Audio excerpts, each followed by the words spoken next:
Welcome to Creepy Vibes. Today, we're hitting the haunted highways and forgotten backroads of Texas, where every bend in the road has a shadow, and every mile hides something waiting. From phantom truckers who vanish into dust, to roadside crosses that bleed at dusk, to creatures that sprint beside your car when you're doing 60, this isn't just a drive. It's a descent into 20 true Texas roadside horror stories that you won't believe are real. But they are. Now here's the creepy part. Most people make one deadly mistake: they leave without subscribing. And when they do, they miss the next terrifying tale that might just hit too close to home. Don't be that person. Smash that subscribe button now, because these roads, they don't just take you places. They remember you. So tell me, where are you watching from, and what time is it there? Drop it in the comments, because in Texas, the stories never sleep, and neither should your curiosity. Buckle up. Stay alert. Now, let's drive straight into the darkness.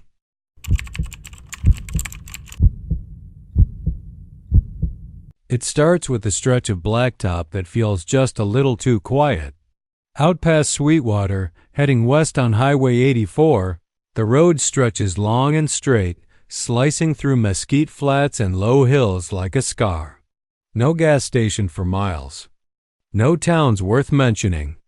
Just fence posts leaning tired against the wind and the distant buzz of insects that never stop. Mile marker 147 is the one folks around Nolan County don't talk about, not unless it's past midnight. And someone's been drinking, and even then, it comes out in a hush. It's not the kind of legend that gets passed around campfires. It's more like a shared memory people pretend they don't have. The truck's always the same, they say. A long-nosed Peterbilt, paint gone dull as dry blood, no logo, no trailer. Just the cab, idling low like it's been there too long, waiting too long. One headlight always flickering, the other dead. Some say it's always parked just past the marker. Others swear it rolls up quiet, engine humming like a song you half remember from childhood. Either way, it always offers a ride. Kendra Holtz was 19 when she thumbed her way out of Lubbock. College dropout, duffel bag full of cassette tapes, and a head full of plans that never quite made it to paper.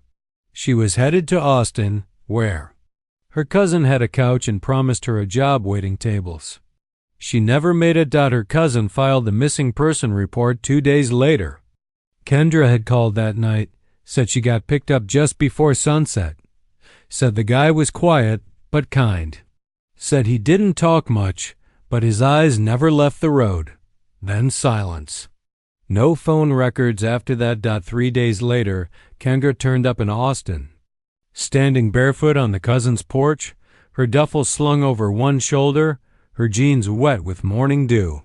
She had no memory of how she got there, no memory of the ride. Just a vague, buzzing ache in the back of her skull and a sudden fear of headlights. That was in 9/6. It happened again in 2003. A boy named Eric Dillon, fresh out of high school, heading to Midland to work the rigs. Same story car broke down near Sweetwater, cell battery dead, thumbed a ride just before dark. The truck was old, big, looked like it hadn't seen a way station in years. The driver never said his name, just smiled once, slow, like a man. Remembering something private. Eric was found a week later in a rest stop bathroom near Big Spring. Huddled in the stall, rocking and muttering something about the ones in the mirrors. He didn't know what day it was. Didn't know his name. His mother said he'd aged. Like he'd gone 10 years in one. The thing is, every one of them came back. That's the twist, right? They don't stay gone. It's not like the usual disappearances. They return, sure, but not the same. They're quieter. Don't sleep much. Never drive at night. And none of them, not one, can ever bring themselves to look in a rearview mirror. People have tried to explain it. Psychosis, road fatigue, gas leaks. Some sheriff's deputy even blamed it on black ice and carbon monoxide. But there's no record of any truck fitting that description. No way station logs. No camera footage. Nothing. It's like the truck doesn't exist unless it wants to. Then there's the sound. Everyone who's ridden in it, and there are at least 9 now, according to files buried deep in a box in Sweetwater's courthouse, talks about the sound, not the engine, not the wind, but something behind them riding in the sleeper cabin, breathing, wet and slow, like it's dreaming, like it's almost awake. There's one more detail, though folks leave this part out.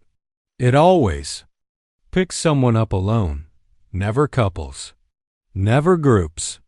Just one person standing alone at dusk, when the light turns that strange shade between copper and rust.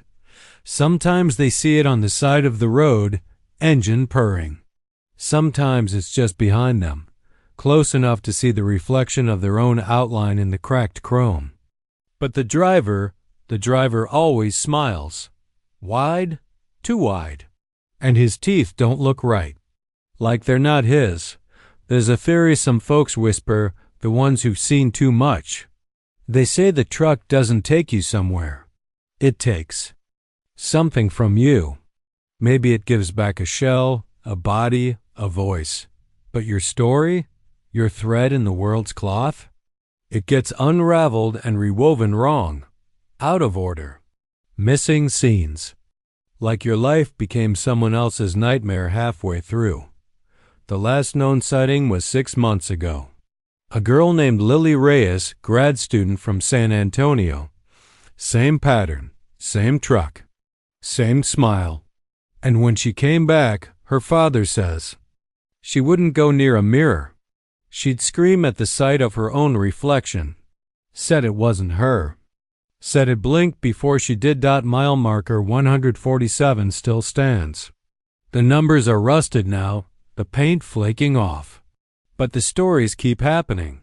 They always happen at dusk, and the ride? It never lasts more than a blink in time. But the memory, or the absence of one, that lasts forever. So if you're ever driving west through Sweetwater, and you see an old Peterbilt idling alone near the edge of the road, do yourself a favor. Don't stop. Don't wave. And whatever you do, don't look in the mirrors.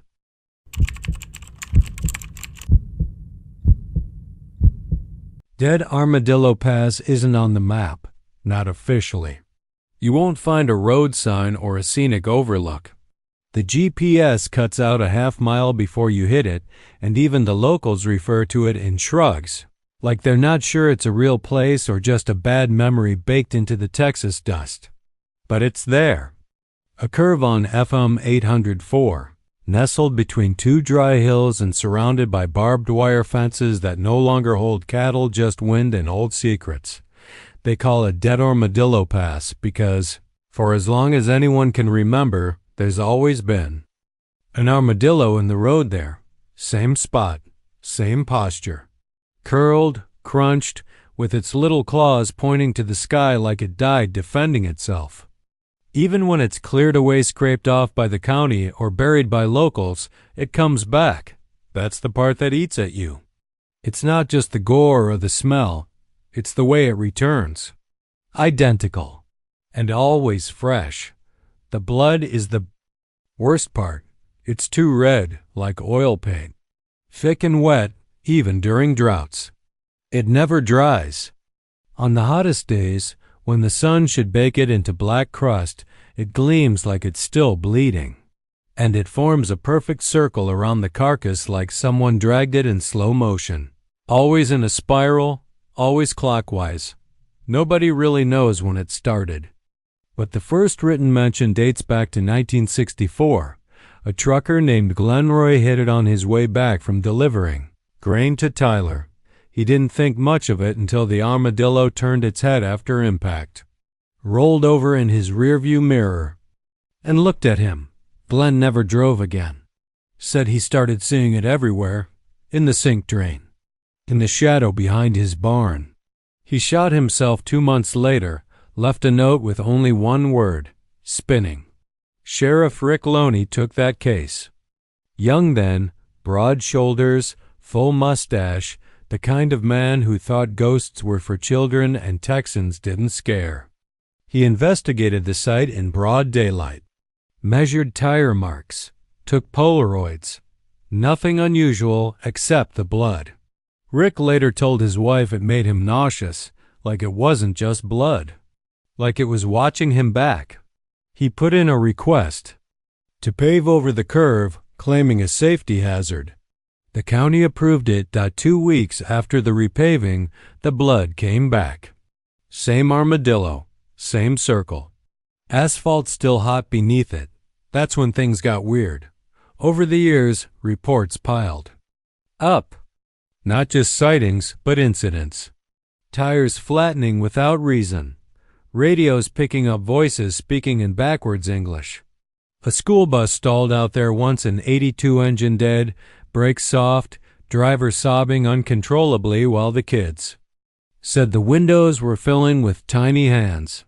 They towed the bus, but the driver quit, moved to Oregon. Sod Texas had teeth in the ground, and then there's the spinners. That's what the locals call people who drive over the pass and come back wrong. They get weird, disoriented, stuck.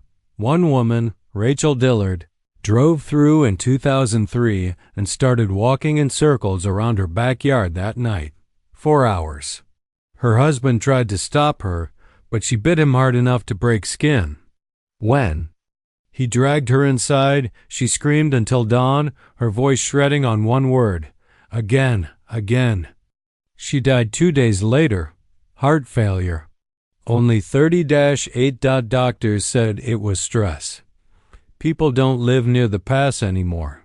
The few houses that were there, trailers mostly, a couple of old ranch-style homes, have long been abandoned. Some burned. Some just emptied. The last one standing is the old Cobb place, but nobody goes near it now. They say the front porch lights flicker even when there's no electricity. They say the welcome mat has a spiral on it, drawn in what looks like dried blood.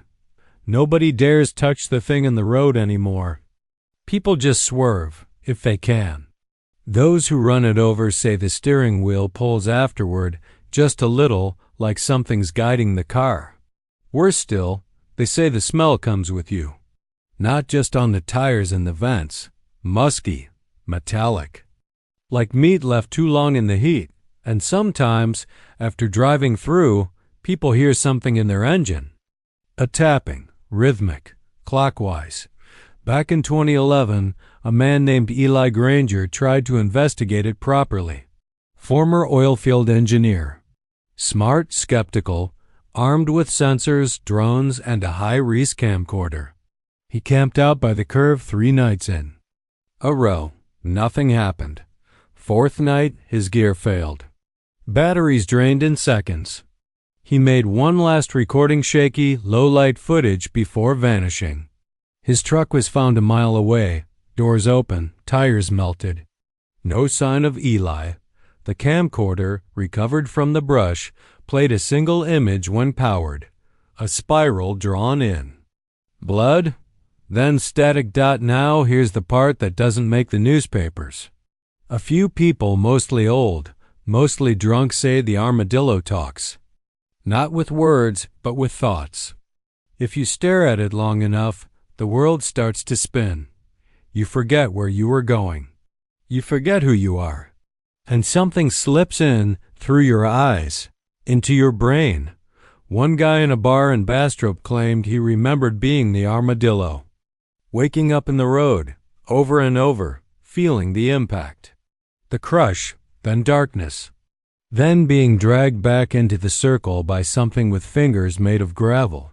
He said the thing that lives there isn't just hungry, it's trapped. And it wants company. No one's sure what to do about it. You can't dig it up, can't pave it over. Can't bless it though, God knows they've tried. All you can do is drive fast, never stop, and never, ever look directly at it. Not in the mirror, not through the windshield. And don't go back. Not even once, because the past doesn't just take ROADKILL. It takes memory. It takes time. It takes.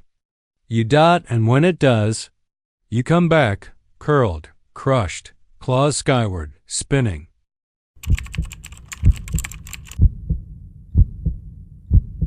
There's a place in West Texas where even the vultures don't circle anymore. Ask any old-timer at the gas station near County Road 234, and they'll point without looking, hand trembling just enough to let you know it ain't from the age. But from memory, the stretch is flat, dry, and mean. Mesquite bushes claw up from the soil like something buried beneath is trying to breathe again. The barbed wire fences go on for miles. Perfectly spaced, steel posts hammered into the dead. Land decades ago. And just behind that wire, according to those who've seen it and lived, is where it waits smiling. They call it the Borden County grin. It started with animals first. Coyotes disappearing in the night, their packs going quiet. Ranch dogs would bark themselves hoarse at the fence line, eyes wide and teeth bared at nothing visible. Then came the livestock cattle found mutilated in ways no predator could manage. Not torn apart, but carved. Sliced open clean, organs missing, no blood, no drag marks. Always facing the fence.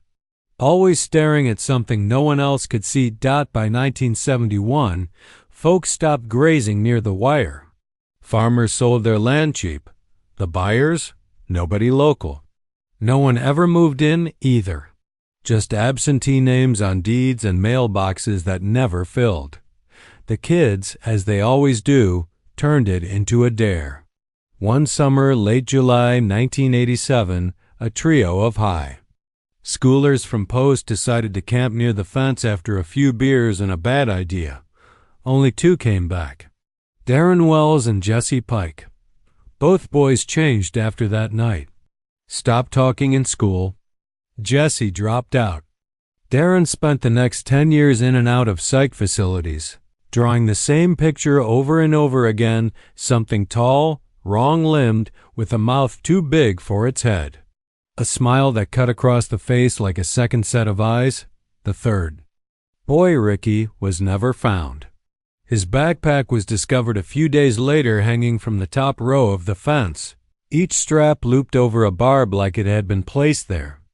The sheriff at the time, a man named Buckley, had the thing tested. No blood, but the straps were soaked in something sticky. Black. The lab couldn't identify it.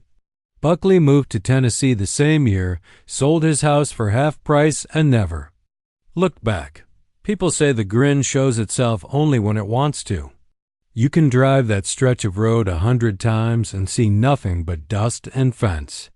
But one night, just one, you'll glance to the side and it'll be standing there. Perfectly still, perfectly silent. Its smile glowing faint and white, even if the moon's gone. That's when the air changes. Gets thick, like syrup, and hot in a way that crawls down your spine and settles behind your eyes. People say it doesn't move like a person. It doesn't need to. It knows things. Things you've buried. Regrets you've wrapped in silence. And it grins because it can see them all.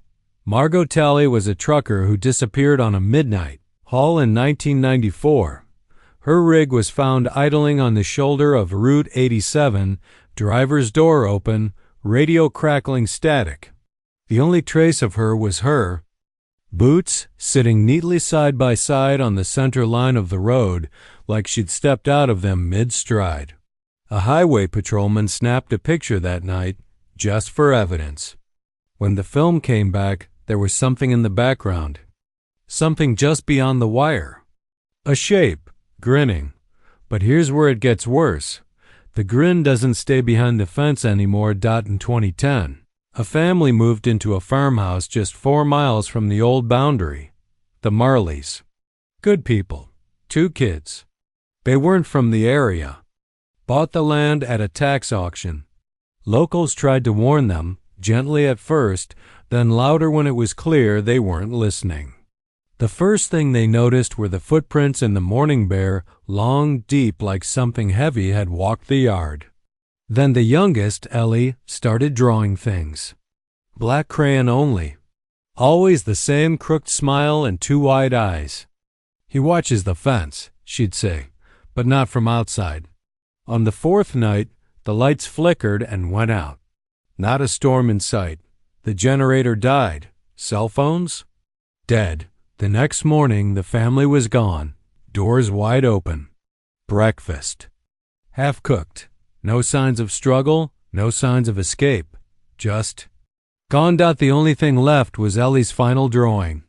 It was taped to the kitchen window. The grin, standing over the house. The smile was bigger this time, full of teeth. Too many to count. And if you go driving through Borden County now, you'll still see the fence. Rusted, leaning, but whole. Some say they've seen a figure walking alongside their car in the dark, keeping pace. Just out of the headlights, smiling. If you stop, if you roll down your window, if you say anything, it hears you and it remembers. They say it feeds on fear. But that's too easy. The truth is worse. It feeds on secrets. On sins you never spoke aloud, and when it smiles at you, it's because it knows. It's always known. So keep your eyes forward. Keep your foot on the gas. And for God's sake, don't smile back.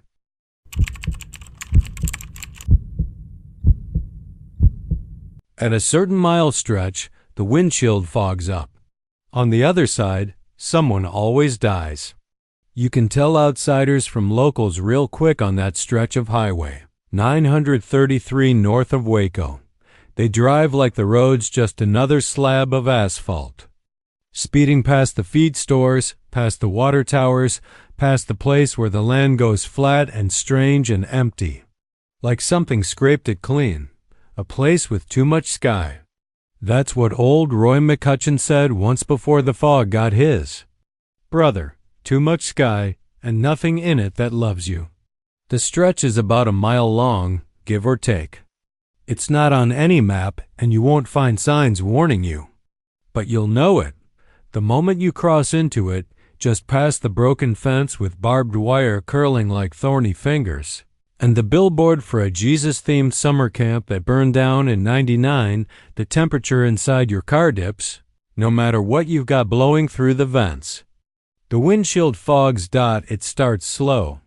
Just a sheen, like breath on glass. Harmless at first, a nuisance. You flick on the defrost. Doesn't help. Then it thickens. The fog crawls upward from the base of the windshield, spreading like something alive. Like it's growing. Hunting. You try wiping it with your palm. Useless. Just smears it worse. You turn the vents to high, cold, hot. Recirc. Nothing works. It's like the glass has sealed itself from the inside. And then the smell comes. It's faint, like scorched hair and metal. That smell you get when someone lights a match too close to a scalp. Most people gag, some cry. A few, like Tyler Hawley in 2013, puke all over their steering wheel and don't remember doing it. That's when the whisper starts. You won't hear it clearly. Not at first. It's buried in the engine hum, in the hiss of your own breath, in the shudder of tires on broken pavement. A murmur, a rustle, then your name. Or worse, a name you know but haven't spoken in years. Sometimes it's a child's voice. Sometimes gravel deep. Sometimes it's your own voice. If you're lucky, that's all that happens. If you're not, something appears in the passenger seat. You won't see it arrive. You blink, or maybe you just glance in the mirror for a second too long, and when you turn back, it's their. It's not always a person. Not in the way we understand people. It might be a figure in shadow. It might be a face you recognize, twisted like wax melting in the sun. It might be someone who should be dead. Or someone who isn't yet, but will be. They sit there, quiet, still, sometimes crying. Sometimes grinning, teeth too many, gums too black. One woman, Angela Ruiz, said she saw her grandmother, the one who raised her and died in a house fire. In '94, only her grandmother was burned, charred, as if the fire had just happened. Her lips peeled back, teeth clicking like she was chewing air. Angela said she spoke in Spanish, words she hadn't heard in years, something about water. Something about paying what's owed. Angela made it through the fog. She pulled over and sobbed in a Dairy Queen parking lot for 3 hours. She called her uncle that night to tell him she'd seen their abuela. He died in his sleep. Stroke. Locals stopped arguing with the pattern. After that, every single person who's seen something in the fog has lost someone within 48 hours. Not in a clean, explainable way either. No neat timelines. A friend chokes on a bone. A cousin steps off a curb and gets hit by a city bus. A teacher bleeds out from a fall that broke her hip. The more you love them, the faster it happens. The closer the tie, the more certain the toll. They started calling it the toll mile. High school kids dare each other to drive it with their eyes closed. One did, Logan Price. His best friend was in the car. The fog rolled in. Logan never saw it, but his friend, Kevin, he screamed. Said something touched him. Something with fingers too long and skin like dry leaves. Kevin was dead by Friday. Car crash, not even driving. Sitting in the passenger seat. There's no stopping it. No turning around once the fog starts. If you reverse, it follows. If you stop, it just gets thicker. People tried wearing masks, sunglasses, blasting holy music. One guy even drove through playing Quranic verses on a Bluetooth speaker. Still saw his dead wife. She mouthed something he wouldn't repeat. The most anyone's. Figured out is this: if you acknowledge it, it grows stronger. If you look directly at the thing in your passenger seat, if you speak to it, if you try to touch it, it becomes real. Solid, heavy. You feel the pressure on the seat. You hear the breath. You smell the decay. And then the clock starts ticking. Are rumors, of course, that the land was cursed, that it sits on an unmarked graveyard, that some preacher made a deal with something else back in the 30s and the fog is the result of that pact breaking. But the truth? Nobody knows. They just don't drive it unless they have to. They take the long way around, even if it adds an hour. People make excuses: bridge repair, road work, gas station stop. But it's fear, the old kind. The kind that knows how to sit quiet in your bones. You can drive the stretch if you want. You'll probably be fine. Probably. Just remember this: if the fog starts, keep your eyes forward. Don't look at the seat beside you. And whatever you do, don't speak its name, because if you do, it won't wait for someone else to die.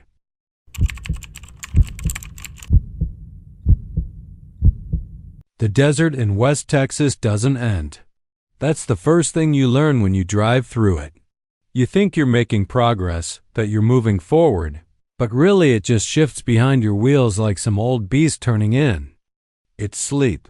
The towns out there don't grow. They just hang on. Some already dead, others too stubborn to fall. Van Horn is one of the stubborn ones. It's got a courthouse, a diner with a jukebox that hasn't changed in 50 years, and a few motels that smell like bleach and cigarette ash. It's the kind of place that makes you wonder if you've seen it in a dream or a nightmare.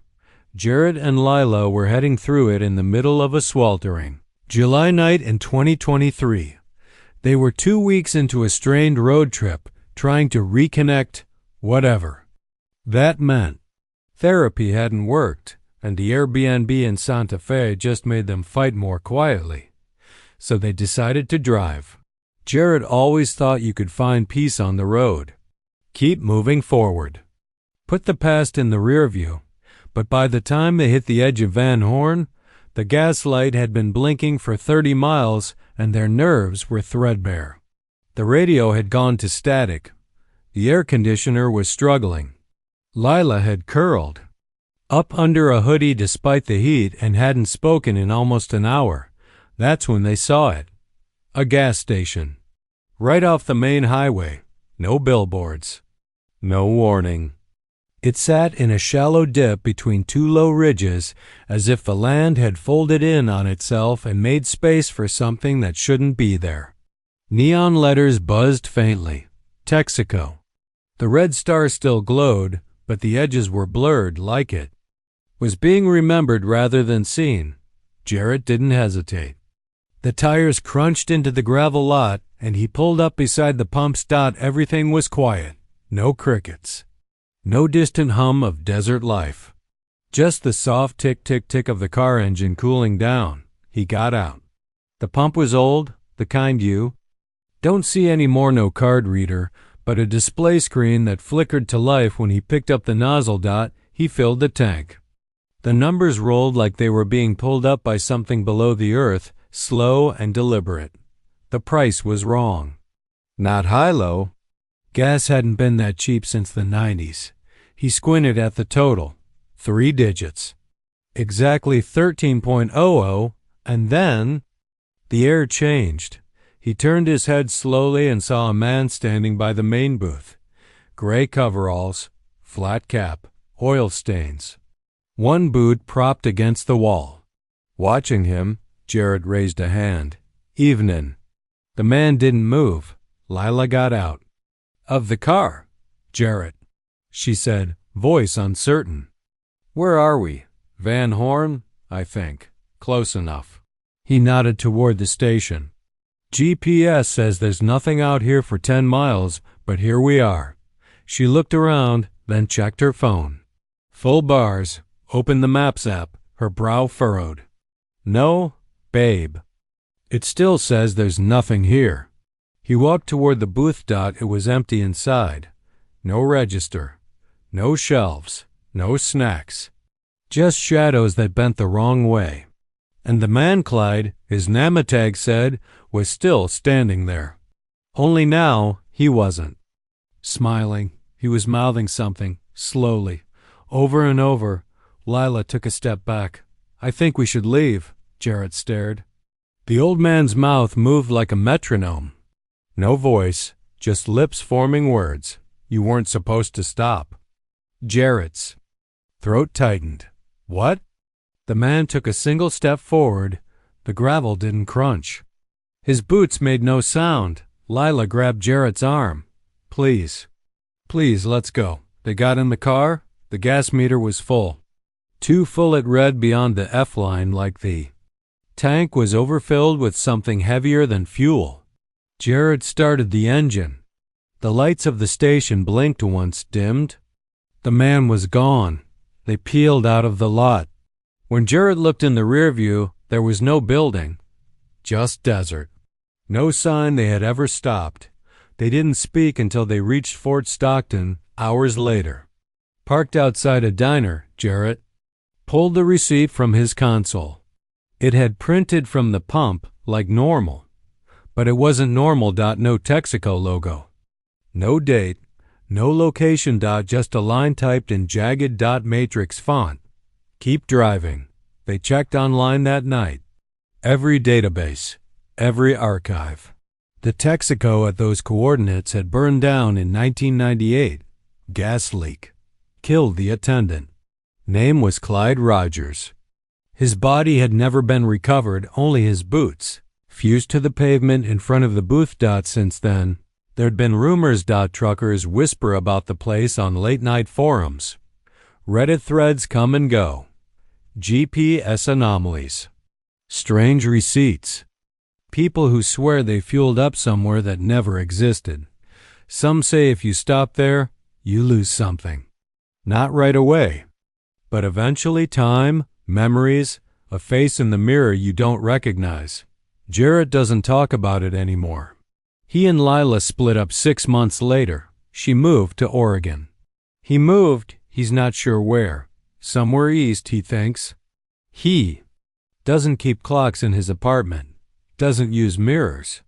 Has a whole shoebox of blank receipts he keeps hidden in a locked drawer.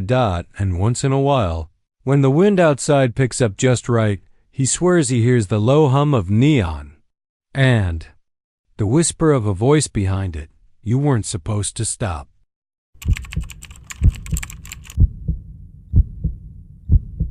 The wind in Spur, Texas, has a voice. If you stay long enough, you start to hear it low and rattling, like an old man clearing his throat. Some folks will tell you it's the cotton fields sighing in the heat. Others say it's just the way the land settles when the sun goes down. But the people who've lived there the longest know better.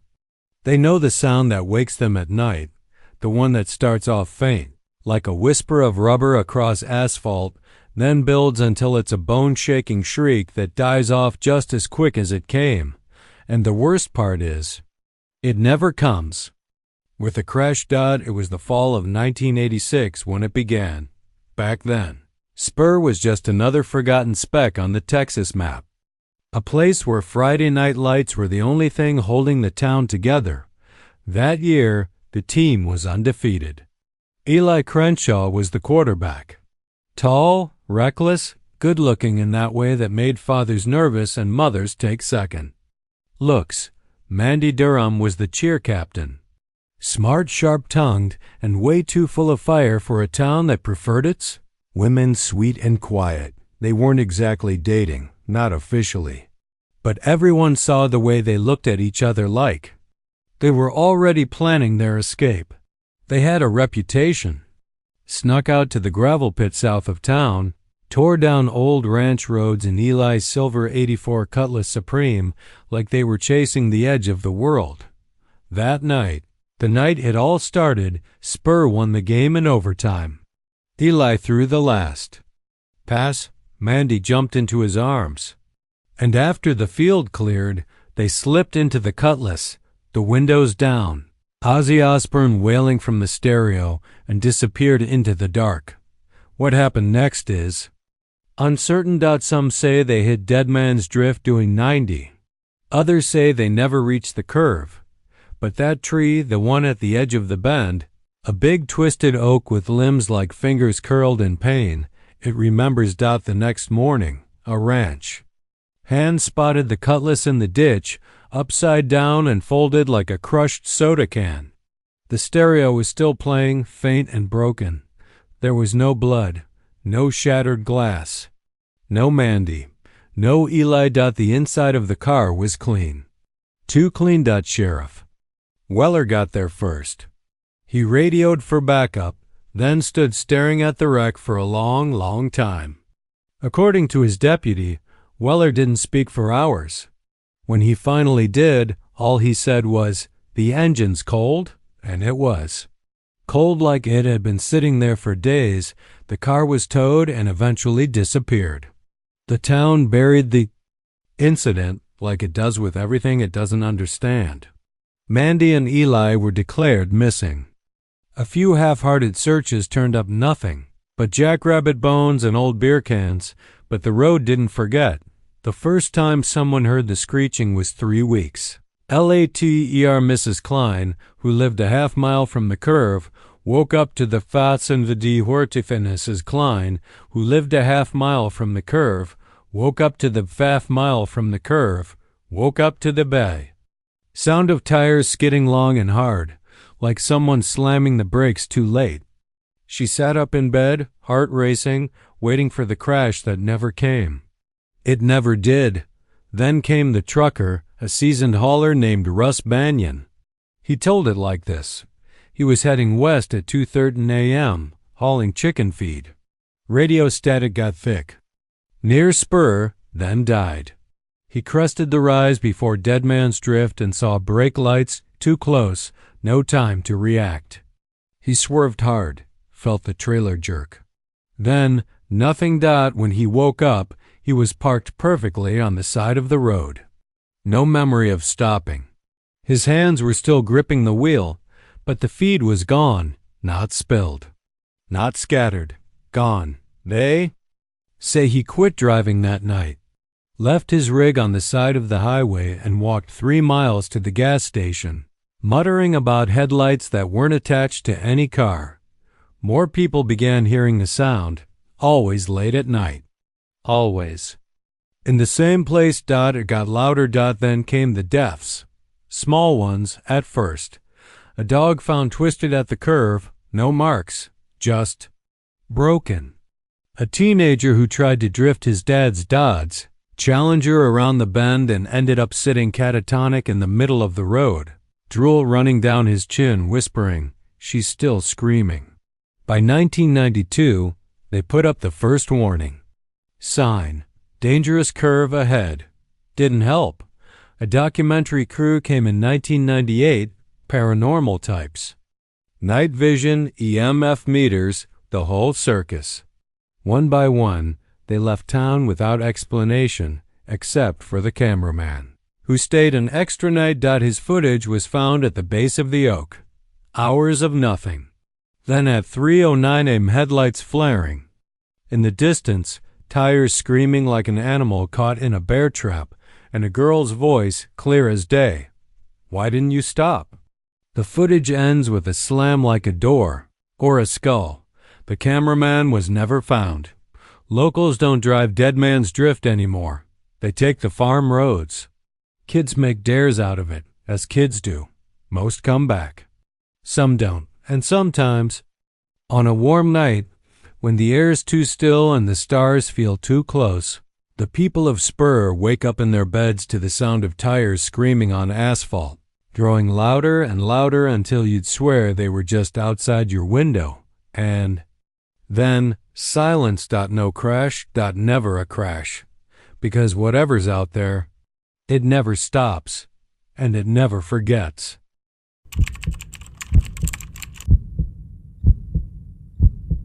Jason Maddox and Nicole had been fighting the whole way from Fort Worth to El Paso, not the loud, screaming kind of fight, but the slow-burning one, the kind that spreads between the silences like mold.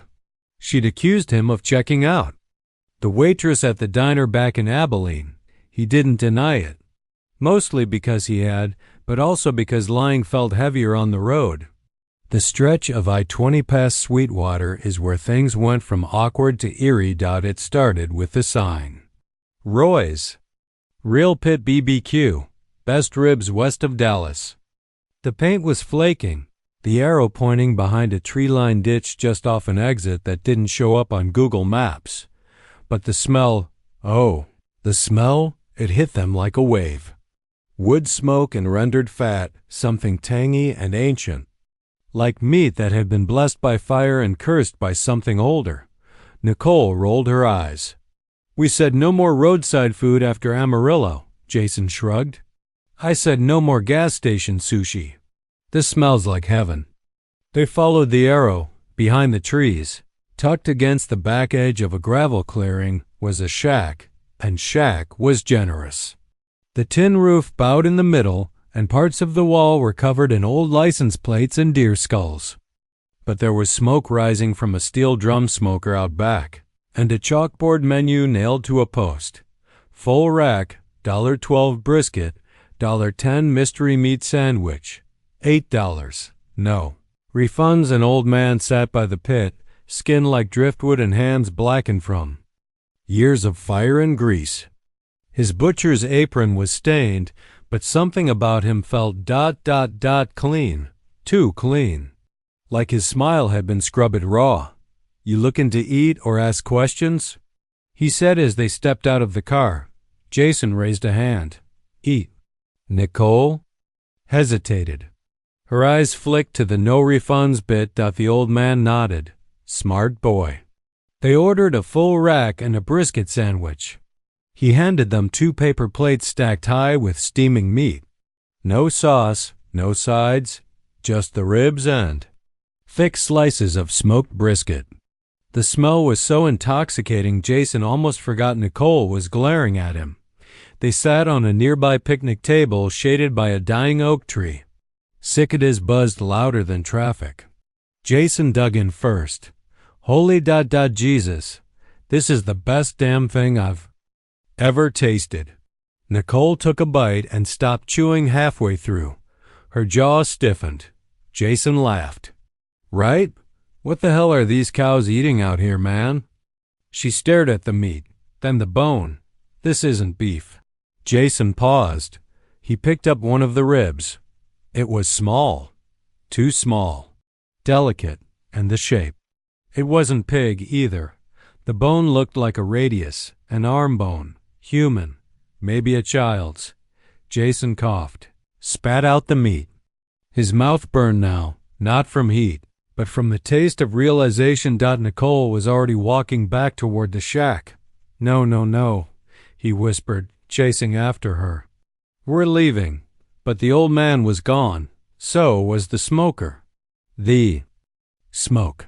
Even the smell. The shack wasn't abandoned. It was gutted. Cobwebs across the windows, vines crawling up the posts. The door fell open with a push.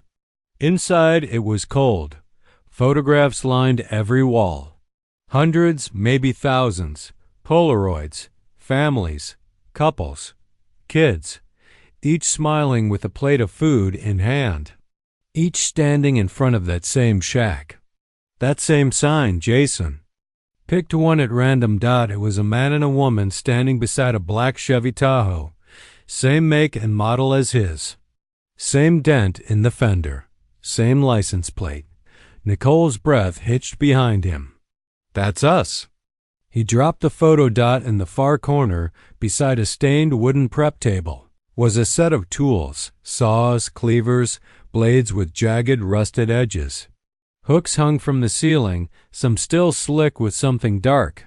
Nicole backed out of the shack. We have to go. Now. They sprinted to the car. Jason turned the key. Nothing. Not even a click. The GPS blinked once, then glitched, resetting itself in Cyrillic letters. The air grew heavier. That's when the knocking started, under the hood. Rhythmic. Wet. Jason popped it open. Nothing inside. Just an engine that looked like it hadn't run in years. Wires chewed through. Hoses cracked like old skin. They were trapped. And then came the smell again. That sick sweet char like burnt sugar and rot. Nicole gagged. Jason looked around. The shack was gone now. Replaced by thick trees, closing in like a throat. The clearing narrowed. They ran. Didn't stop until the sun was overhead. Until they found a service station 10 miles down an old farm road. The clerk looked at them like they were crazy when they asked about Roy's Real Pit BBQ. There ain't been no Roy's on this stretch since the 90s, he said. Health department shut it down after they found human remains in the grease trap. You kids been smoking something? They didn't answer. They didn't speak all the way home. But Jason couldn't stop thinking about the taste. Couldn't stop dreaming of it. A week later, he found himself at the grill. Meat on the fire. Smoke in the air. Nicole walked outside, eyes dark, distant. She was holding a pair of shears. Jason smiled. You were right, he said. It wasn't beef. She didn't smile back. But she did help him flip the meat. Because some flavors, once tasted, never leave the tongue. Or the soul.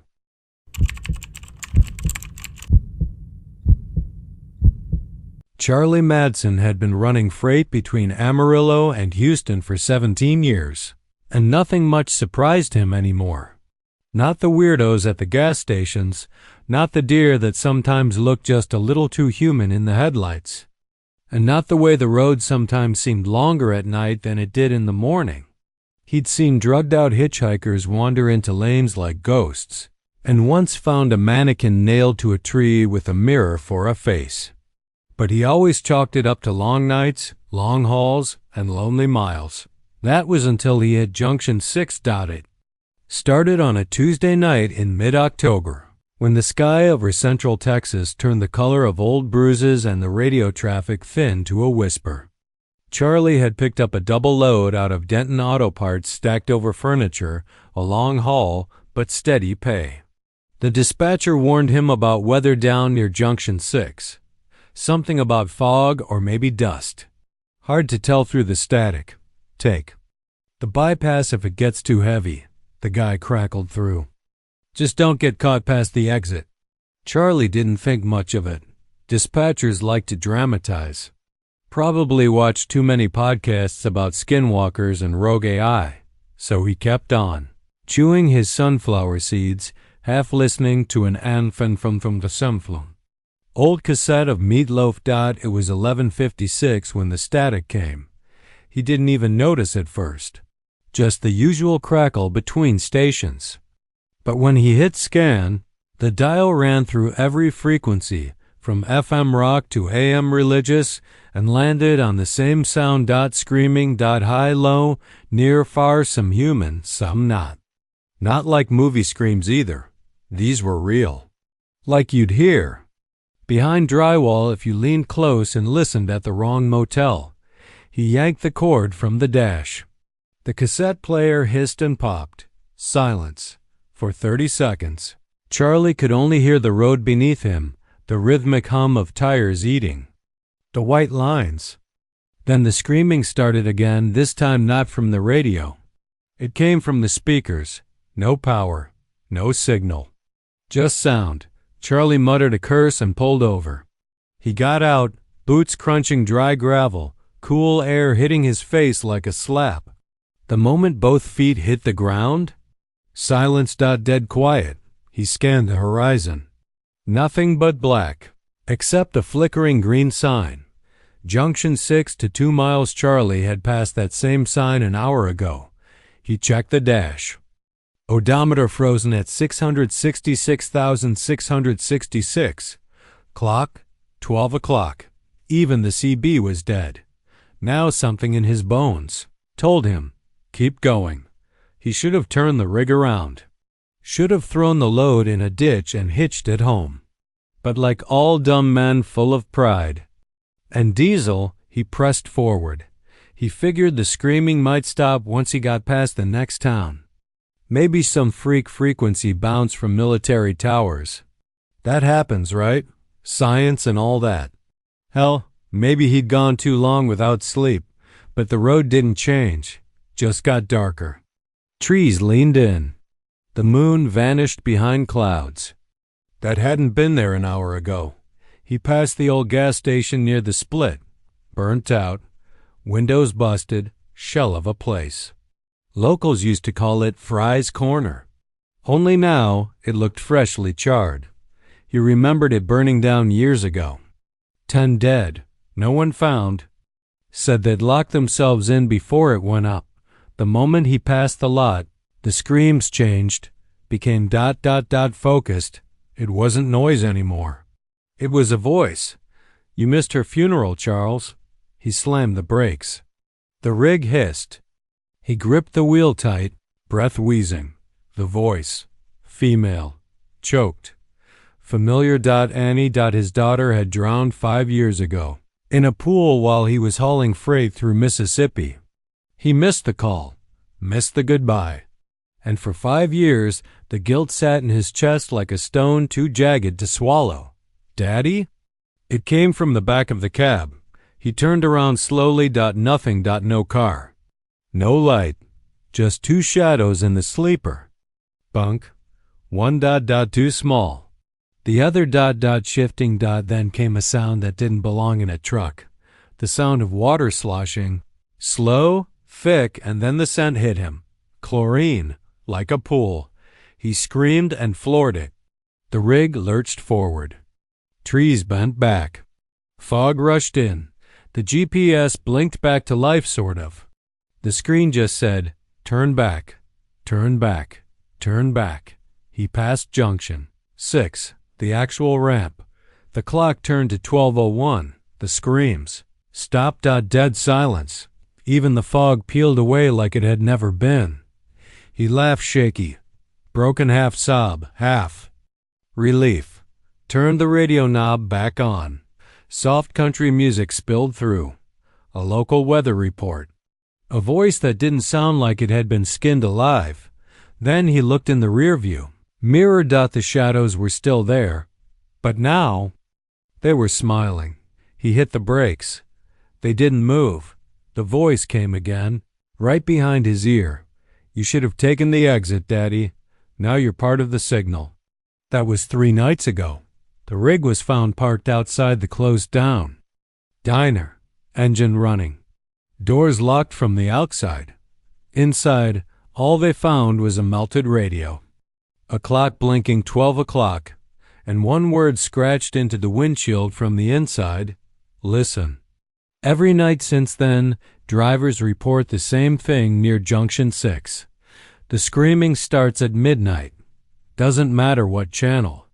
Doesn't matter. What truck dot only stops if you take the exit. No one knows what happens if you do, because no one ever comes back.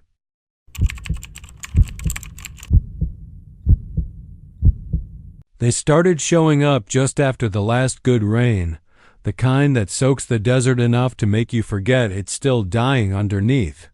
That was late August. The heat had been relentless, days like skillet bottoms and nights so thick. With silence you could hear your bones settle. Somewhere past Monaghan's, on the two-lane stretch of 385 heading south toward Odessa, the eyes began to appear. That's what folks started calling them, anyway. Eyes. Two dots. Bright, crimson, hovering. About 5 feet off the pavement, dead center of the road.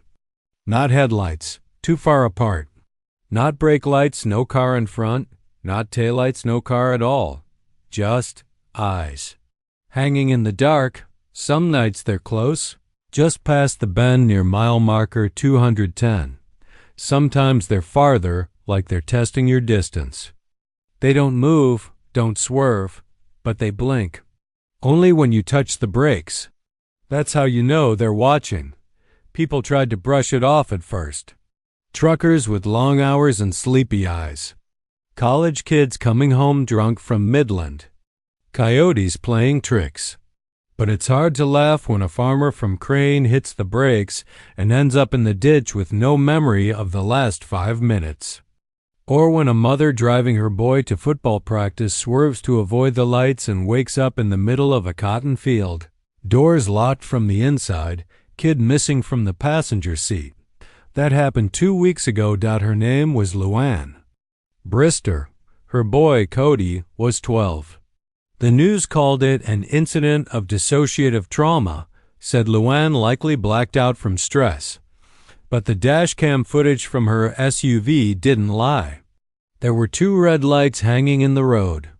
Then, the brakes. Then static. And when the image came back, Cody's seat was empty. And something was breathing heavy into the microphone. The audio tech quit the same day. Didn't even clean out his desk. Sheriff Tommy Herrick said they tried posting warnings. Unexplained. Road phenomenon, they called it. Made it sound like swamp gas or a faulty streetlight. But there are no streetlights out there.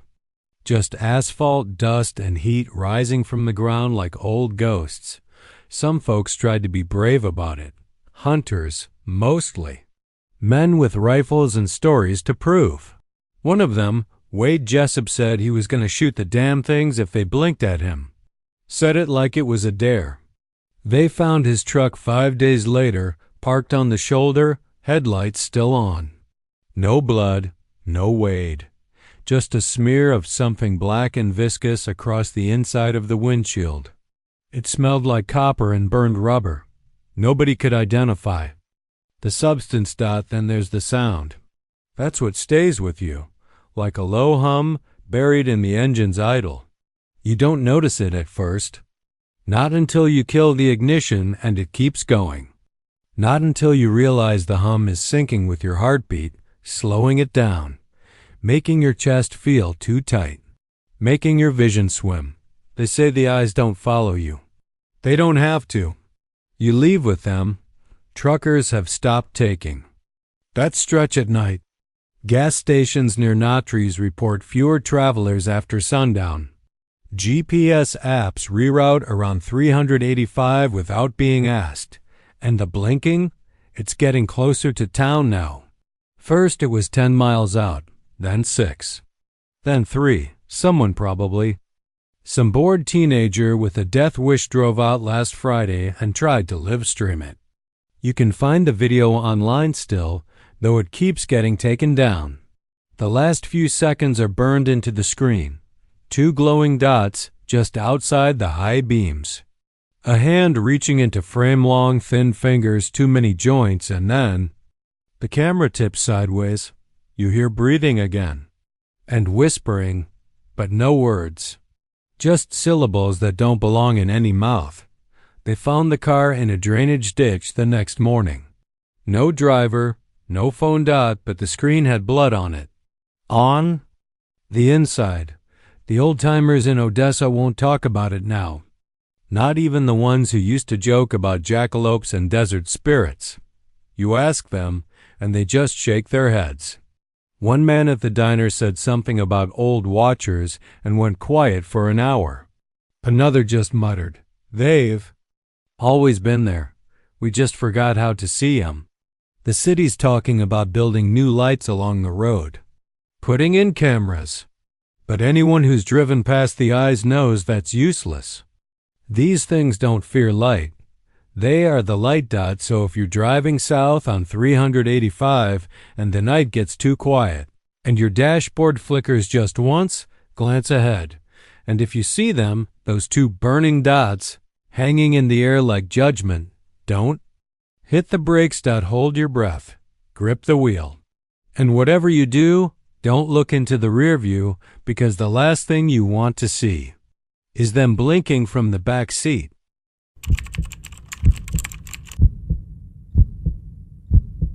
The town of Lockhart, Texas, is best known for its barbecue.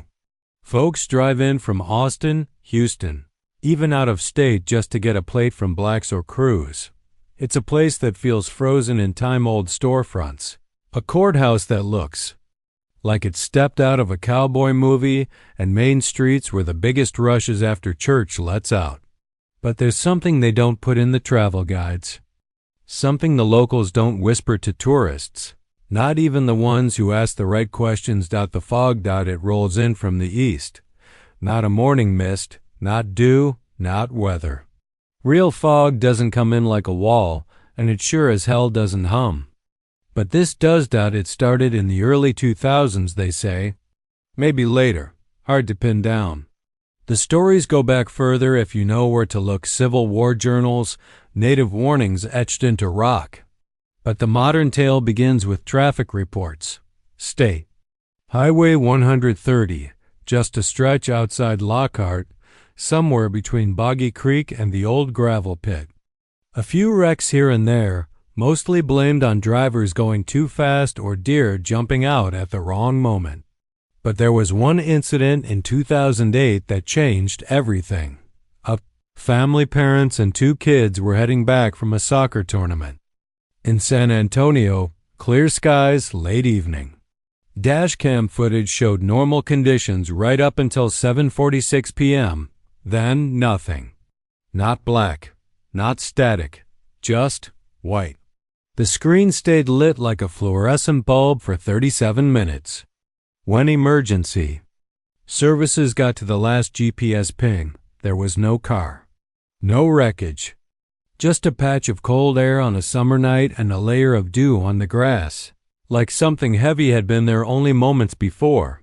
The GPS kept pinging for 6 more hours. The dot moved slowly, looping around the same mile radius, then vanished. The vehicle was never found. Since then, it's happened again.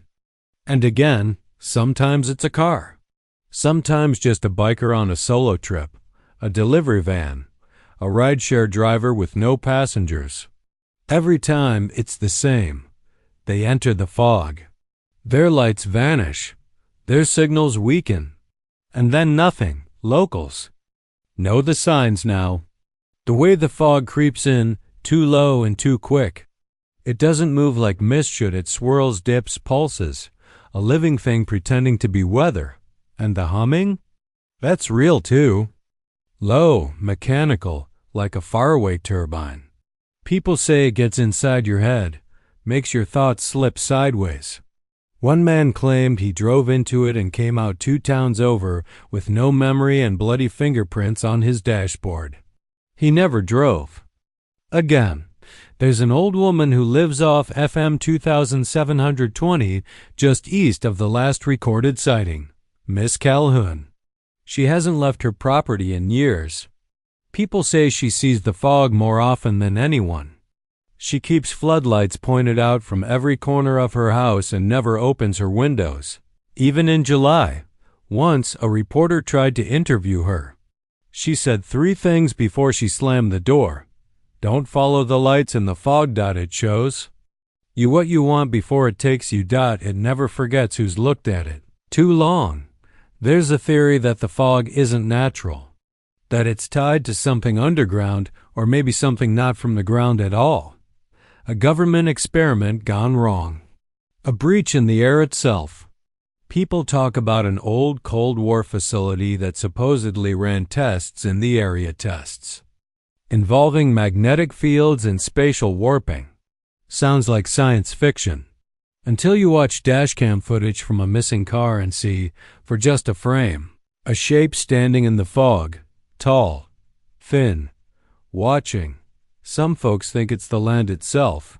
That something happened here long before roads were laid, before fences were built. That this part of Texas was marked. And the fog? It's just the way it breathes. Not everyone who drives through disappears. But they all come out changed. Some stop talking altogether.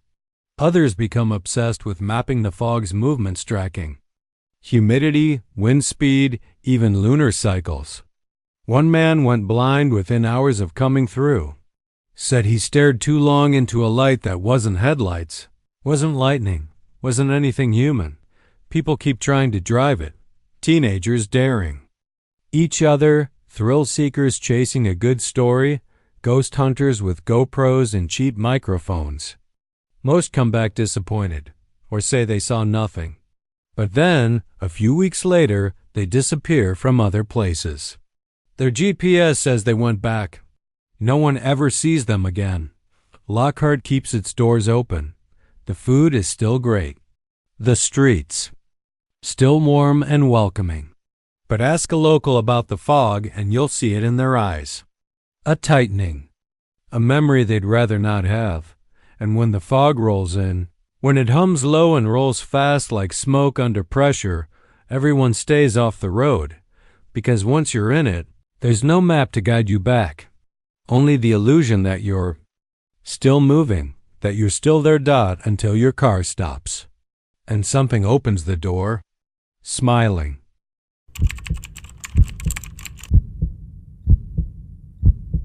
Most people who see her don't stop. They just keep driving.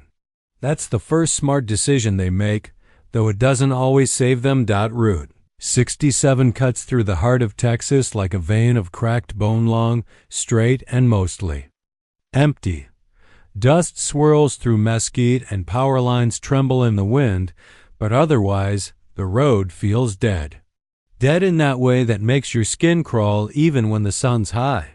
It's a stretch between nothing towns, from the edge of Claiborne to the hills outside Glen Rose. Locals avoid that part if they can. They'll take side roads, longer ways, gravel detours. Anything to skip the mile 43 marker, because that's where she walks.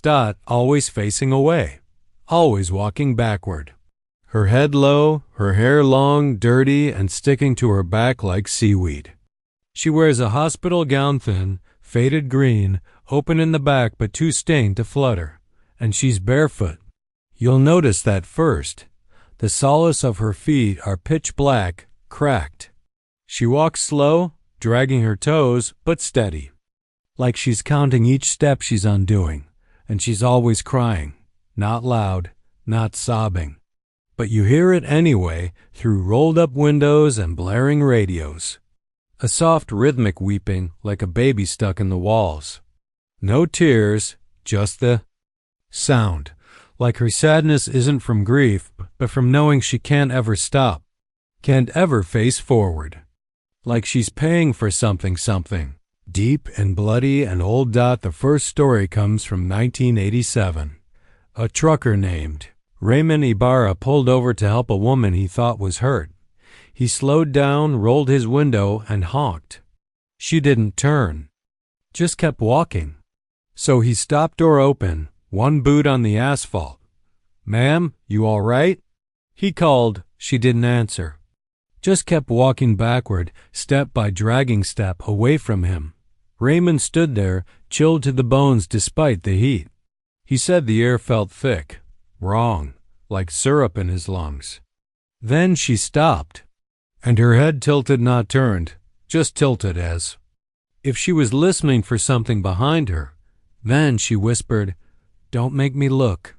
His rig wouldn't start for 4 days after that. Not a battery issue. Not the alternator. The engine wouldn't turn. Tow truck came and went. Mechanics gave up. On the 5th day, it started again on its own. Right after Raymond poured out the cup of coffee he'd bought near mile 43. The cup had gone cold. Inside it, floating like cream, was a single human tooth. That story made the rounds at bars and truck stops, but no one believed it until it happened again. And again, different people, different cars. Same result. If you stop, she won't turn around, but you'll wish she had. Because something worse happens if she doesn't. There's an old couple in Glen Rose, the Connollys. They lost their youngest boy on that road. Tommy Connolly, 17, driving his dad's Pontiac at night, showing off. Saw her walking backward, thought it was a prank. Pulled up beside her, laughed. Threw an empty beer can out the window. The Pontiac was found 2 days later, idling just off the shoulder, the driver's door open, engine stone dead. Inside, the radio was on but playing static at full volume. The seatbelt was twisted like a noose around the steering wheel. Tommy was found a week later, walking the railroad tracks in his socks, backward, face blank. Lips split from the sun. He never spoke again, just kept whispering "I'm sorry" over and over until his vocal cords failed. He lives in a state home now, draws spirals. Won't wear shoes. People have tried to investigate her. Paranormal shows. Ghost hunters. YouTubers. One group set up a camera across from mile 43 to catch her on film. They parked the van with gear. Lights, audio, the works. By morning, the gear was fried, batteries melted, footage erased. But the van's hood was covered in childlike drawings, all in thick black grease. Stick figures with hollow eyes. And in the center, drawn bigger than the rest, was a woman with a backward body and no face. They left Texas that night and never aired the episode. Here's what the old-timers say. The ones who drink early and keep their blinds drawn. There was a mental hospital out there once, long gone now. Burned to the ground in the 1950s after a patient riot. The records were destroyed in the fire, but the stories say one patient had a condition they couldn't name. She walked backward. Always. Said if she turned around, he would come. Never named him, just he. She said she had to undo her steps to keep the world from tipping over. That every step she'd ever taken toward the man she loved was a mistake. And now? She had to walk them back. When the fire came, she didn't scream. She didn't run. She just walked out backward, through the flames. Some say she never stopped. Others say the fire didn't kill her, just set her free.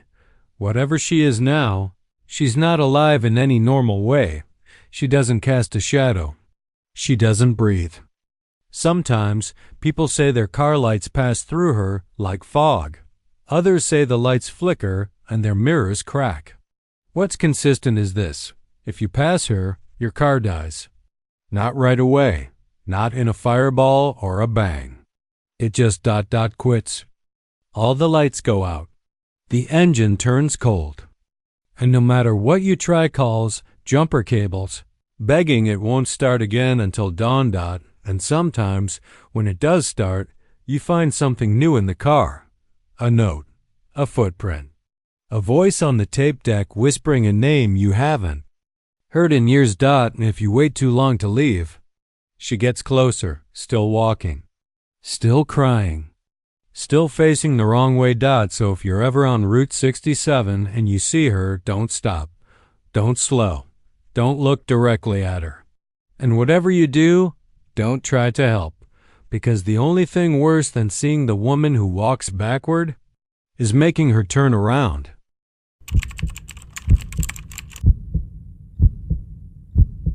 The overpass on I-820, just northwest of Fort Worth, is older than it looks.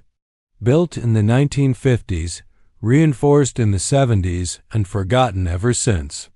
Concrete flakes like dry skin from its pillars. Rust runs like tears down the seams of the guardrails.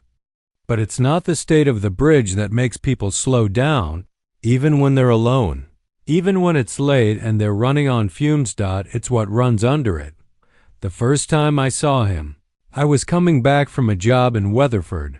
It was close to 1:30 a.m. My wife had already texted twice asking where I was.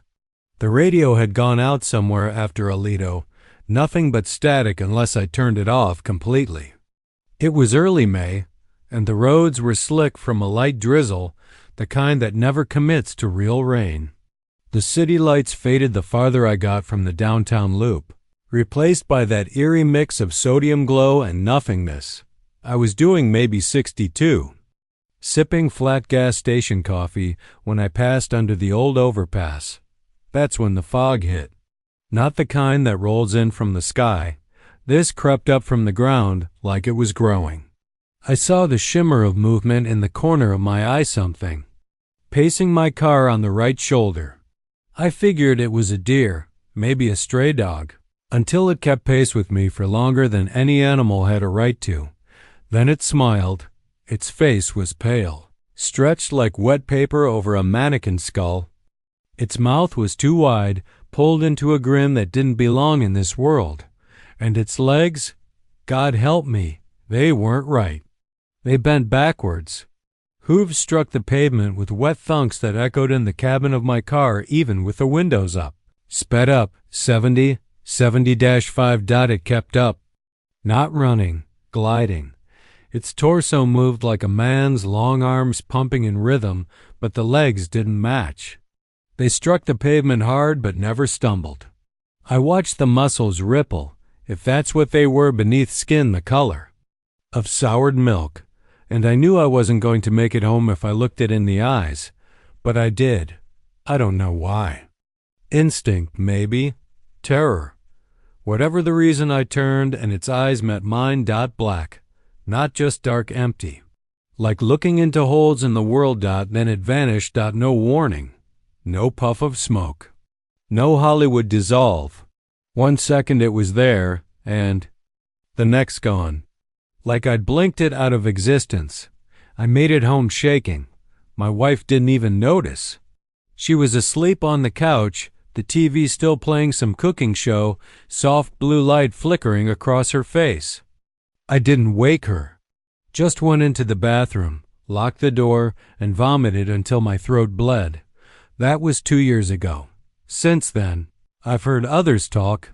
A trucker at a diner in Benbrook swore the goatman slapped the side of his cab hard. Enough to leave a dent. No fingerprints, just 2 deep hoof-shaped impressions. He quit long-haul driving the next day. Now he parks cars at the rodeo on weekends.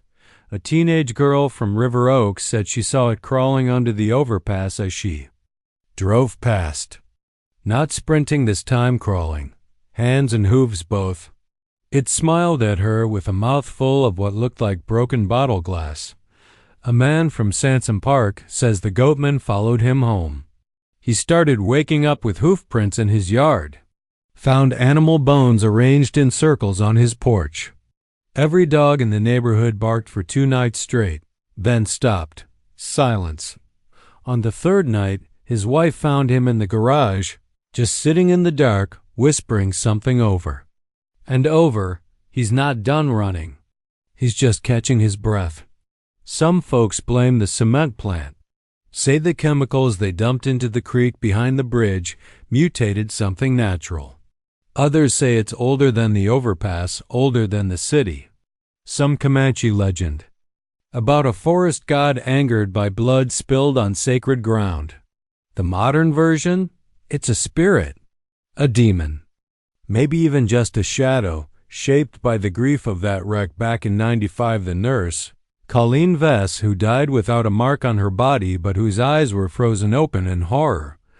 I don't know what it is. All I know is that it finds you when you're tired, when your mind drifts on the drive, when your headlights sweep just the wrong part of the road. That's when it runs. Right beside you, sometimes in the grass, sometimes in the lane, sometimes closer, and always smiling. No one knows what happens if you stop. If you slam the brakes, pull over, open the door, and face it. Some say it just watches, crouched low, grinning. Some say it climbs in. I won't go back to that stretch. I take the long way around now. Adds 30 minutes to my commute. Doesn't matter. Because if you drive under that overpass and see a pale shape in your mirror, don't look. And for God's sake, don't race him. He wins. Every time.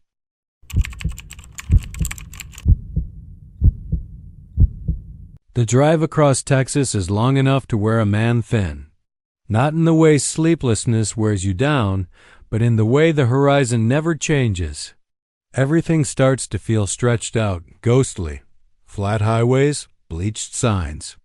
Empty exits. The kind of silence that isn't peaceful, just hollow. Jacob Meyer had driven from Las Cruces all the way to Austin after burying his father, and the road had become more of a blur than a route. It was past midnight when he saw the rest stop sign, a simple green placard, rest area, 1 mile. It was like a gift. His hands ached from gripping the wheel. His bladder was howling. The caffeine pills weren't working anymore. Every time his head dipped, he heard the tires drift toward the shoulder, the rumble strip saving him. The car's interior was full of stale drive-through wrappers and the weight of unspoken grief. The exit came up too fast. He took it without thinking. The rest area was tucked behind a long curve of desert scrub. When he pulled in, his headlights washed over a clean little concrete building, 2 vending machines glowing like lighthouses. A couple of covered picnic tables sat in the dark, wrapped in silence. The place was empty. Or at least it looked that way. Jacob parked near the bathrooms. Everything was too well lit. The buzz of fluorescent lights overhead. The kind of brightness that made shadows vanish instead of stretch. He stepped out, gravel crunching under his boots. The air was warm and still. He hit the vending machine first, got a bottle of water and a pack of crackers. They dropped fast, clean. No struggle. The buttons weren't faded. The prices weren't gouged. It was like the machines had been installed yesterday. The water was cold. Not desert cold, fridge cold. That should have told him something. He headed into the restroom. Inside, it was spotless. Not just clean, sterile. The walls had a pale gray tile with black borders. No graffiti, no mildew, no spiderwebs in the corners. It smelled like bleach and something faintly floral. He stepped up to the sink, twisted the knob. Water came out fast and strong. He splashed it on his face, gripped the edge of the porcelain. He hadn't looked in a mirror in 12 hours. Maybe more. He looked up. Nothing. Just the tiled wall. He blinked. Blinked again. Where the mirror should have been, there was nothing. Except it was a mirror. The light above it flickered faintly across the glass surface, and he could see the room in it. The stalls. The sinks. The door behind him, but not himself. He stepped back, then forward, waved his hand. The mirror stayed blank, not dark, not fogged. Just vacant, as if it had decided not to reflect him. A sound echoed in the room. One of the stall doors creaked. He spun around. All of them were closed. He stared, waited. The farthest door clicked softly, unlatched, swung, Open. Nothing inside. He walked toward it. His breath sounded too loud, too alive. He reached out, pushed the door fully open. The stall was empty. Clean toilet. No graffiti. But the air in there was wrong. Colder. Heavy, like he'd stepped into a freezer someone had left unplugged for a week. He backed out, fast out when he turned toward the exit. He noticed the mirror again. Now it wasn't empty. It was filled with people. Not behind him. In the mirror, figures. Dozens of them, packed shoulder to shoulder, staring straight ahead, all pale, eyes wide and expressionless. Their clothes were stained. Some wore what looked like tattered uniforms. Others wore funeral black. One woman had a towel wrapped around her head and a pair of sunglasses perched on her forehead. They weren't moving, but he could feel them watching. He looked behind him. Nothing. He looked back at the mirror. They were closer. Jacob stumbled backward, slamming into the wall. The lights flickered again. The stall doors began to swing open one by one, slow and deliberate, like something was pacing them. Counting. He bolted for the door. It didn't open. Panic surged in his chest like a rising tide. He hit the metal bar again. Nothing. It was sealed. The lights went out. There was breathing. Not his. Slow. Measured. Coming from every direction. Like people crowding in on him. He shut his eyes. Counted to 5. When he opened them, the lights were back. The mirror was empty again. The door clicked softly. He ran. Outside. The vending machine still hummed. The lot was still empty. Except his car was gone. Vanished. In its place was a different vehicle. An old maroon station wagon with wood paneling. Plates from Nebraska. Dusty. Tires flat. It hadn't moved in years. He stood there, frozen. Behind him, the rest stoplights flickered one final time, then went dark. He started walking. Down the service road, heart thudding like a kick drum in his chest. He didn't look back. Later he flagged down a trucker who gave him a ride into Junction. He filed a missing vehicle report. No one found the rest to stop. He pulled it up on Google Maps. There was no rest area at that mile marker. Not now. Not ever. He called the Department of Transportation. They told him the old rest area had been demolished in 1995. A double homicide had taken place there. 2 travelers, slit throat. One body was never found. The building was torn down. The site was closed. He stopped driving after that. Wouldn't touch a steering wheel.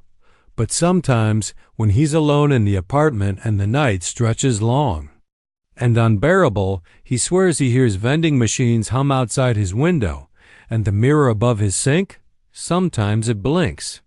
Just once. And in the blink, for a fraction of a second, he sees them again, waiting.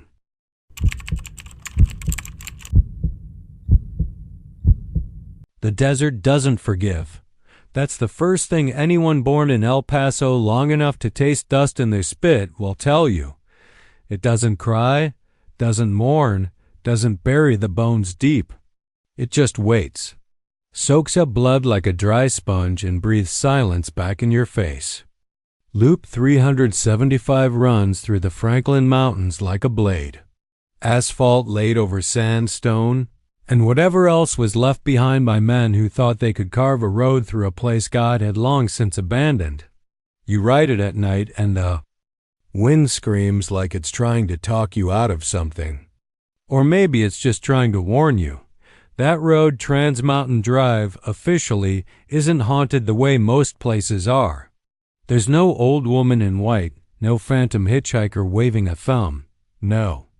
What haunts that stretch is small, silent, barefoot, and it waits.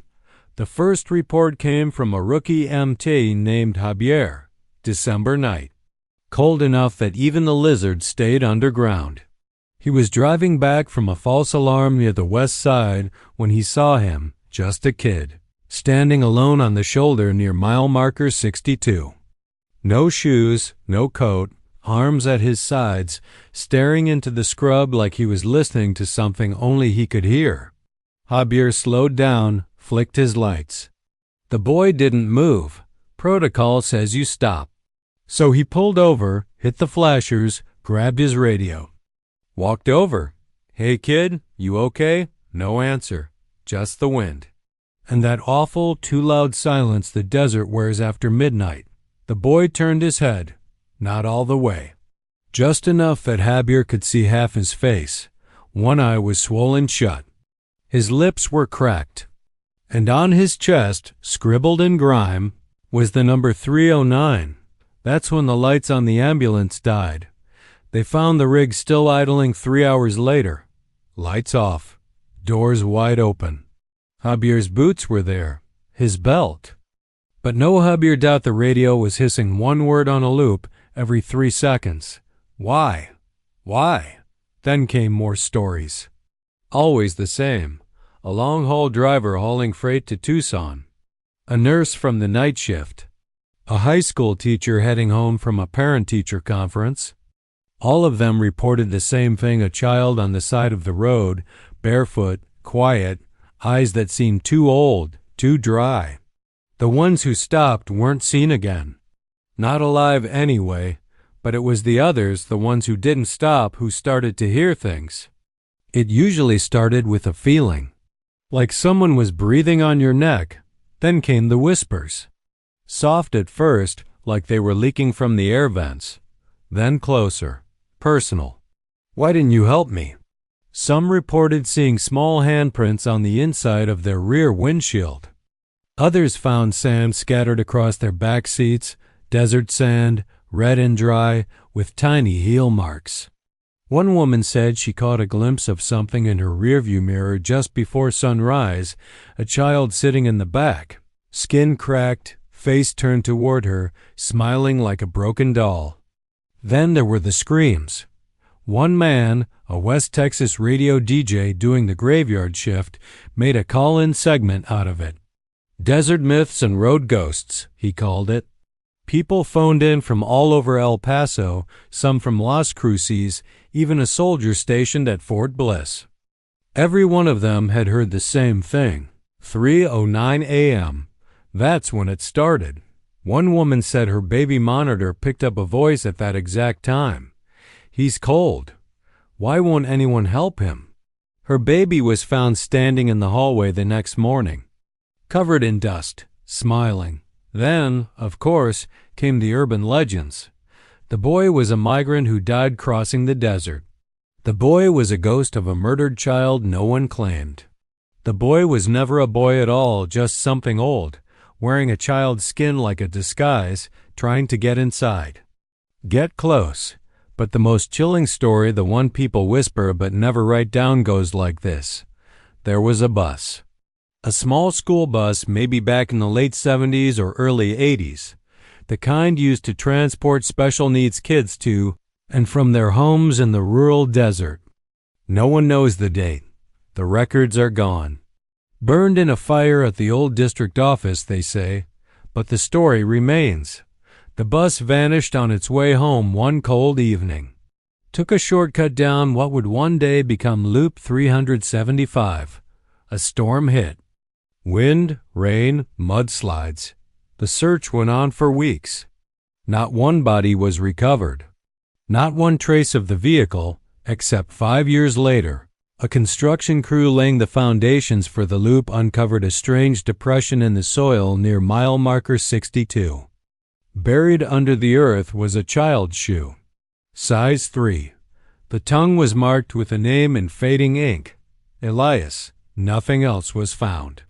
The crew foreman went home that night and drank himself to death. The shoe still sits in the archives of the El Paso Historical Museum. They keep it locked in a drawer. Some say if you touch it, you start to dream of the desert, the long road. The boy, barefoot, staring at you as you drive by. And always, always, he whispers after dark, "Why didn't you help me? Even if you lock your doors." Even if you keep your eyes forward. Even if you tell yourself you never saw him. Because once you do, he knows. And the loop never forgets.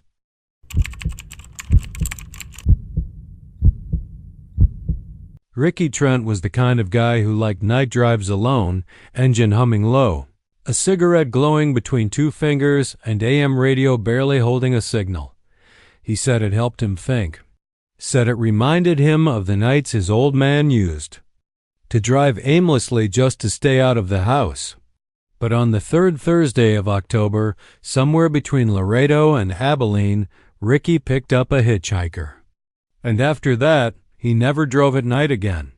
He'd been hauling ass down Route 84, about a half tank left in his '05 Malibu and just enough beef jerky to last him the stretch. The land was flat and black, the kind of night that made the stars feel fake, painted up there for someone else's benefit. At 11:34 p.m. he remembered the time exactly. He saw her. She was standing just past the bend near mile marker 83, her silhouette bright under the glow of his high beams. White sundress, dark hair down to her ribs, red sneakers too clean for the dust of West Texas. She didn't wave, didn't gesture, just smiled. Ricky slowed down. He told himself he was just being polite. He told himself she looked like she needed help. But the truth? The truth was he could not stop. Like something had reached into his chest and pulled his foot off the gas. She opened the door without asking and slipped in like she belonged there. No smell of perfume or sweat. No rustling of fabric. She just sat, hands folded in her lap, staring. Out the windshield. Ricky cleared his throat. You all right? Need to get somewhere? She didn't turn, just nodded slowly. Crosswinds. Ricky frowned. Crosswinds? That's just a boarded-up gas station, far as I remember. Ain't been open in years. That's where I get off, she said softly. There was no other conversation, not for a good 15 miles. She didn't fidget, didn't blink, as far as he could tell. Ricky lit another cigarette, his fingers trembling slightly, and that's when he noticed the air had gone cold, unnaturally cold. The heater was on full, but his breath still fogged the windshield. He glanced at her again. Still motionless. Except there was something in her lap now, a small notebook. He hadn't seen her pull it out, and her finger was moving, slowly, drawing something in the dust on her side window. Ricky didn't ask. He didn't want to know. You driven this road before? She asked, voice a little louder now. He nodded, eyes forward. Yeah, few times. Used to take it coming home from college. Then you've seen me. No, I don't think. You have, she interrupted. But you forgot. Ricky said nothing. When they finally pulled into Crosswinds, the gas station sat like a dead thing, roof caved in, windows busted out, the rusted sign hanging by a single screaming hinge. He turned off the car, his pulse banging against his throat. She turned to him for the first time. Her face was lovely, symmetrical, but the smile was wrong. It curled just a little too wide. The eyes?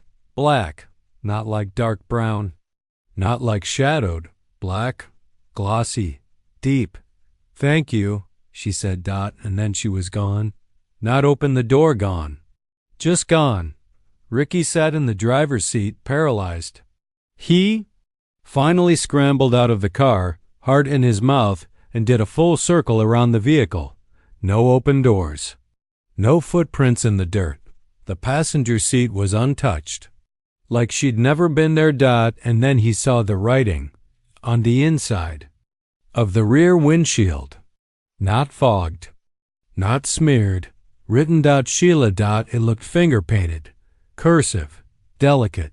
He tried to wipe it away. It didn't budge. Not with his sleeve, not with a wet cloth, not even with Windex the next morning. It stayed for 3 full days, then it vanished. No. One believed him, not even his sister Marla. Not until 2 months later, her fiancé, Jason was headed to a wedding in Lubbock. He borrowed Ricky's car because his own truck was in the shop. He joked about Sheila before leaving. He never made it to the wedding. Police found the car abandoned just past mile marker 83. The doors were locked from the inside. Engine still warm. No sign of Jason. No signs of struggle. Just the name .Sheila. Still written, and another name below it. A second. This one fresh. Jason. Ricky stopped sleeping after that. Not properly. He sold the Malibu for half its worth to a junk dealer in Marfa. The guy took one look at the rear windshield and muttered a prayer in Spanish before driving it off the lot. Word spread quietly, like gossip with teeth. Over the next few years, truckers started reporting her too. Same spot, mile marker 83, same red sneakers. Same request, just until crosswinds. No one who let her in remembers what happens between the pickup and the stop. They only remember her smile, that quiet little nod, and the name always from the inside. They say there are more now. More names on that window, some in sharp block letters, some in a child's shaky hand, some written backwards. One in blood or something that smelled like blood. And once your name's there, it stays until someone else picks her up. So if you ever drive past mile marker 83 late, cold, and alone, and you see her smiling in the dark, single quotes T-stop, not unless you're ready to have your name written on the inside forever.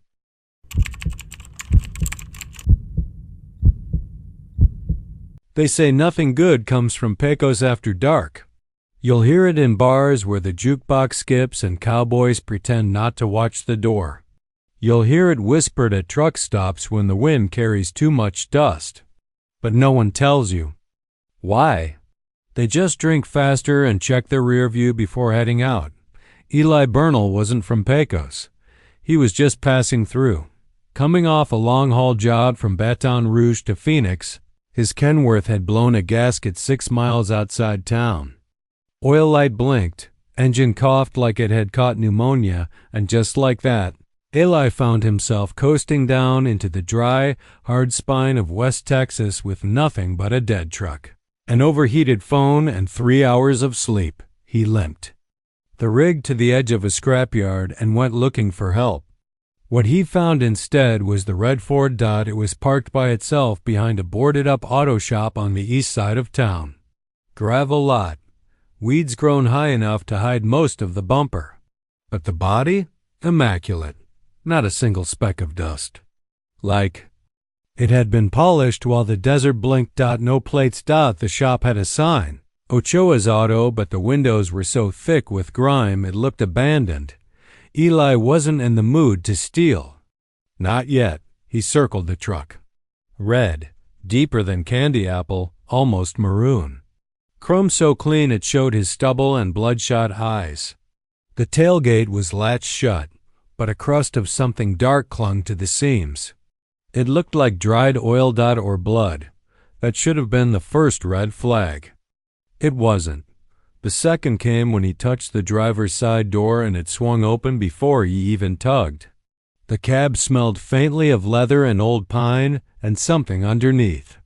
A sweetness gone wrong, like fruit left in the heat too. Long, sour sweet. Decay in a perfume bottle, and the keys were in the ignition. Eli glanced around. Town was silent. Too silent. No wind, no bugs, no people. He climbed in. The seat was firm. Warm. The engine started with one turn. No rumble. Number. Delay. It PURRED. Eli drove off without thinking. That was mistake number 3. That night, the Ford bled. He'd parked it outside the no-name motel he'd found just off the county road. Some dump with peeling stucco and a dead vending machine. Room smelled like mildew and old nicotine, but he figured he could crash for a night and call a tow in the morning. Just after midnight. He heard it drip. Then again. Drip, drip. He rolled off the mattress and looked out the curtain. The Ford sat beneath the flickering lot light. Something thick and dark ran down the back of the tailgate, pooling in the dirt. Not oil, too viscous. And black, not engine black, but funeral black. Blood gone bad, clotted, still warm. He opened the door and stepped out barefoot into the parking lot.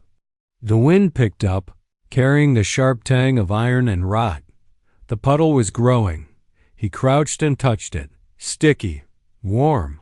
When he looked up, the tailgate had unlatched itself. It swung open. Inside, the bed was full of scratch marks, not scrapes, not gouges, claw marks, fingernails, some still embedded in the lining. He stumbled back. There was a sound then, a wet dragging noise. From inside the truck bed. Something moved. He slammed the tailgate shut, locked the doors, ran back to his room. Didn't sleep a minute. By morning, the puddle had evaporated, not even a stain, like it had sunk into the dirt and taken the memory with it. But the truck looked different, cleaner, brighter. The paint had deepened, richer red, like it had been fed. And the tailgate gleamed. Eli left Pecos. Didn't stop until he hit Van Horn. Tried to trade the truck. No one would take it. They looked at the Ving and their faces changed. Some wouldn't even talk. One old dealer looked at the Ford, crossed himself, and walked back inside his office without a word. That night, the bleeding started again. This time, inside a motel parking lot with cameras. Eli checked the footage in the morning. The truck had dripped from the tailgate. Black blood. In long, thick ropes. It had moved in its parking spot. The tailgate opened on its own. Something climbed out, just a shadow, hunched and shivering, and vanished down the road. No one else saw it. Eli tried to abandon the truck outside El Paso, left the keys on the dash, walked 5 miles into town. When he came back, the Ford was parked beside his motel room, still idling, still bleeding. He broke down that night, cried harder than he had in 20 years. Not out of fear, out of guilt, because deep down he remembered something. Back in 91, when he was just 18, he'd been part of something bad, a run across the border. Human cargo. 3 passengers crammed in the back of a sealed box trailer. 2 men, 1 girl. He never knew what happened to them, but he remembered the driver. Red Ford pickup. Same model. Same color. Same tailgate. He drove to the edge of Pecos the next day. Found the old auto shop still abandoned, windows shattered, vines choking the lot. He backed the Ford in, left the keys on the dash again. This time, he stayed. He stood there as the sun set, and the gospel music came on from nowhere. No radio, just the air humming with static and sorrow. The tailgate dropped. He didn't run. He watched as the bed of the truck rippled like water. Something inside shimmered, then rose. A shadow, shaped like a girl, no older than 12. Eyes hollow and mouth stitched shut. She looked at him. Then she bled. And so did Eli. Right there. In the dirt. When the cops found the truck 2 days later, it was empty. Not a drop of blood. Not a speck of dust. But they say that Red Ford still shows up. On backroads, on county lines. Waiting by lonely gas stations. Perfect paint. No plates. Tailgate always shut until it isn't.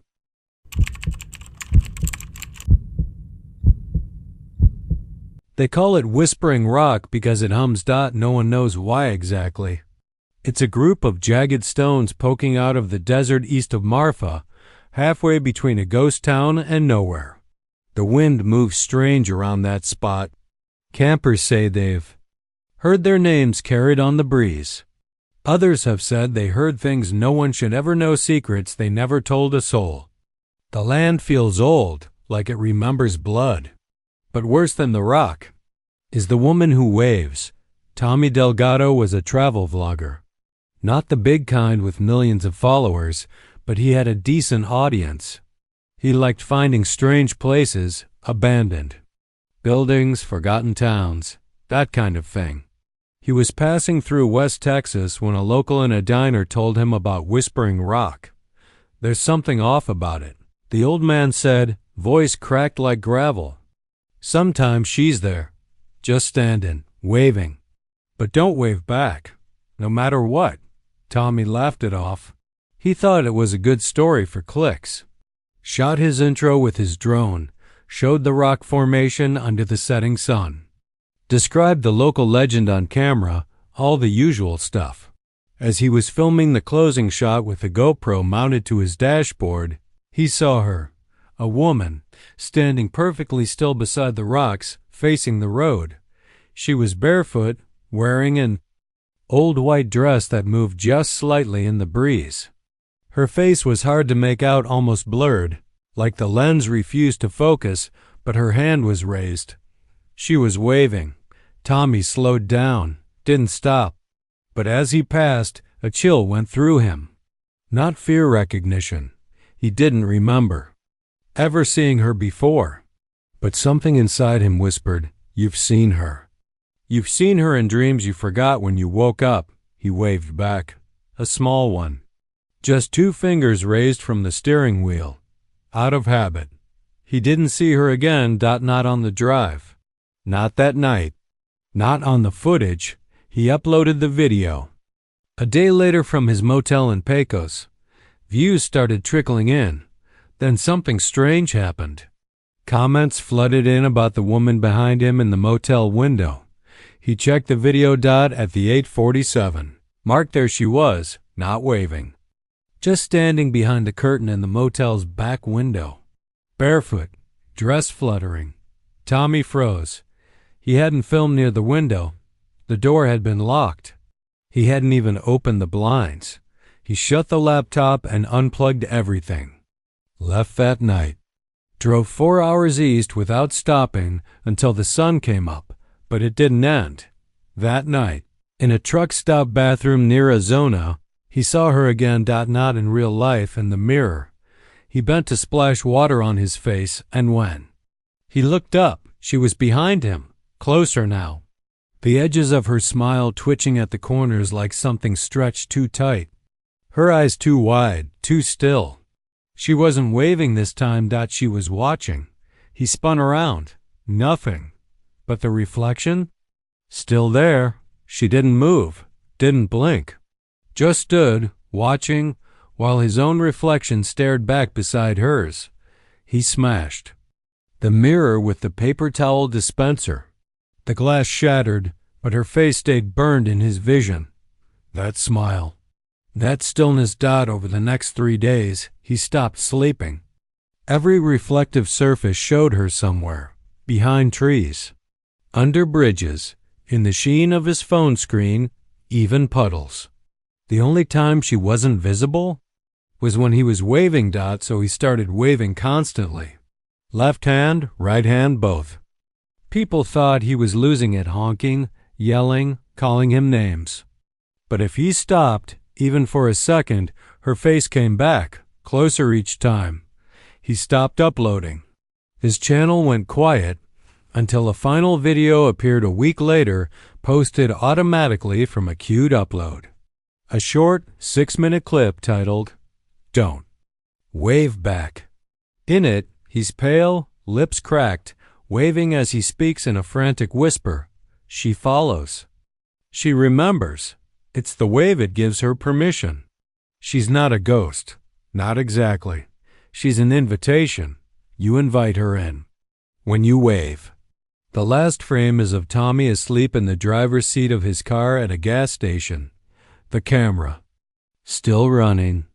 In the dark window beside him, barely visible, is her hand. Raised. Waving. He hasn't been seen since. And now people are starting to report seeing her again along that same road east of Marfa. Always barefoot. Always calm. Waving. They say the moment you lift your hand, even a little, you give her permission to follow, to enter your home, your dreams, Your reflections. So next time you're driving past a strange rock formation and a woman in white raises her hand in greeting, keep your hands on the wheel, because once you wave back ... she single quotes yours.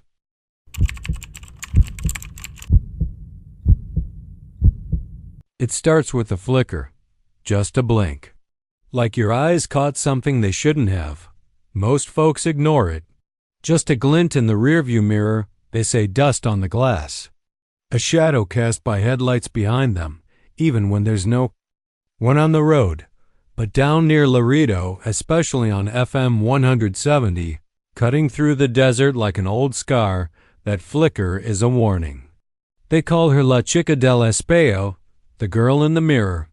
She shows up only when you're alone, somewhere between 11 p.m. and 3 a.m., always in the back seat, always smiling.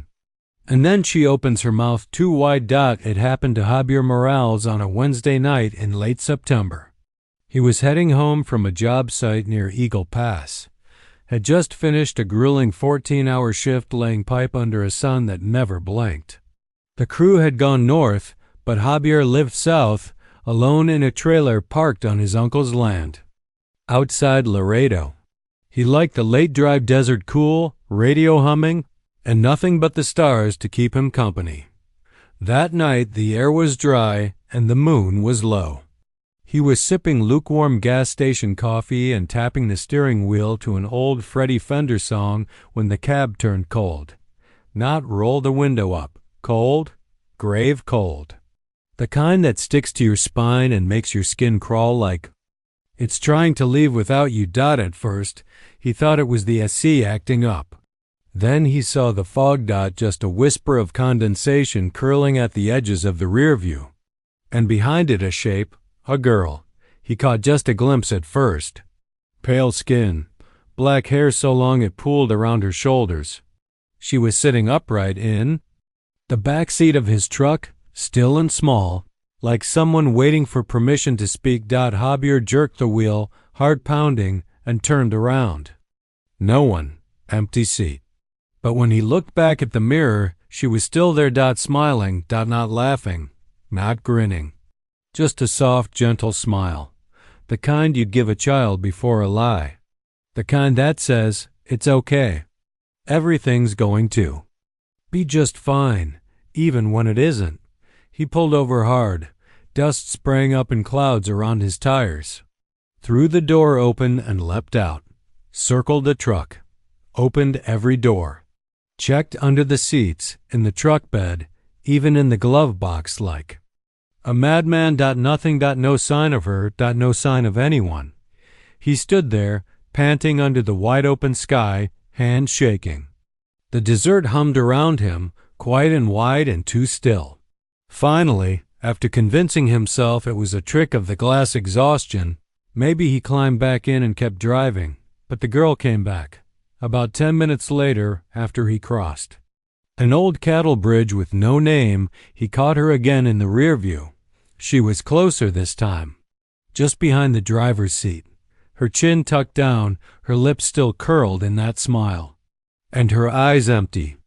No iris, no white, just twin sockets of inky black, like looking into a well that never ends. Javier didn't move. He couldn't. His hands were locked to the wheel, fingers numb. The radio had gone dead, static whispering under his breath like voices just out of reach. And then she opened her mouth. It started slow, her lips parting like petals, then wider and wider still, past her cheeks, beyond her jaw. Her mouth opened too wide, tearing the edges of her skin like wet paper, revealing teeth, so many teeth, tiny and needle-sharp, layered rows like a shark, like a monster pretending to be a girl. And in that second, she screamed, but the sound didn't come from behind him. It came from inside his head. It burst behind his eyes, splitting through his thoughts like ice cracking glass. He slammed the brakes, skidding sideways off the road into the scrub, headlights bouncing wildly. When he came to a full stop, he was sobbing. Not crying, sobbing. He refused to look in the mirror again. Didn't even check it to back out.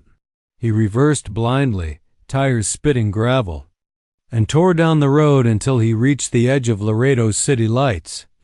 When he finally pulled into his uncle's drive, he jumped out and smashed the rearview mirror with a tire iron. 5 swings, no hesitation. Shattered glass fell like rain. That night he drank himself sick and burned sage in every room of his trailer, praying to saints he hadn't spoken to since he was 10. He told his cousin, who worked Border Patrol, and she went pale. Said there were stories like that, truckers who veered off the road and never made it back.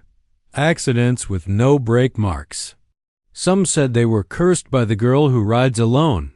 3 months later, a boy named Tomas took a shortcut on Andes, the same road, and hit a mesquite tree going 90, found dead at the scene.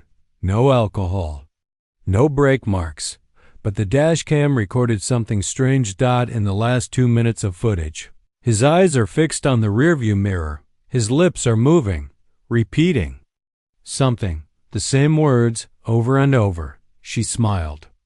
Then she opened her mouth too wide. And in the final frame, just before the feed cuts to static, a pale hand appears over his shoulder. Thin, small, fingers curled against the seat. No one ever saw the girl again in real life, but dozens of dashcam footages have caught the same thing. A flicker of a face in the mirror, only visible for a split second. Her eyes empty. Her mouth beginning to open. So if you're ever driving alone near Laredo, windows down, radio soft, and the cab grows cold, do not check the rearview mirror, because if you see her smiling back there, you're already too late.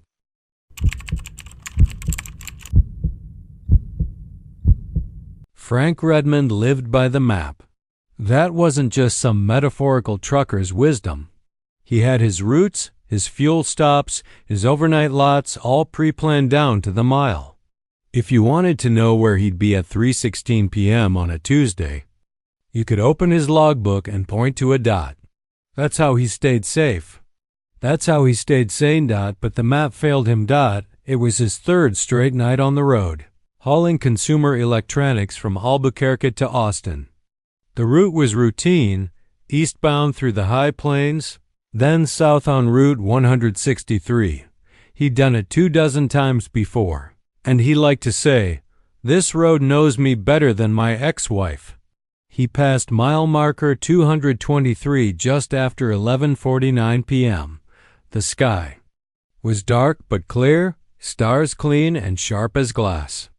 It was the kind of night that made the highway feel like it floated, like the wheels weren't touching the ground, just sliding through space. The GPS chirped once.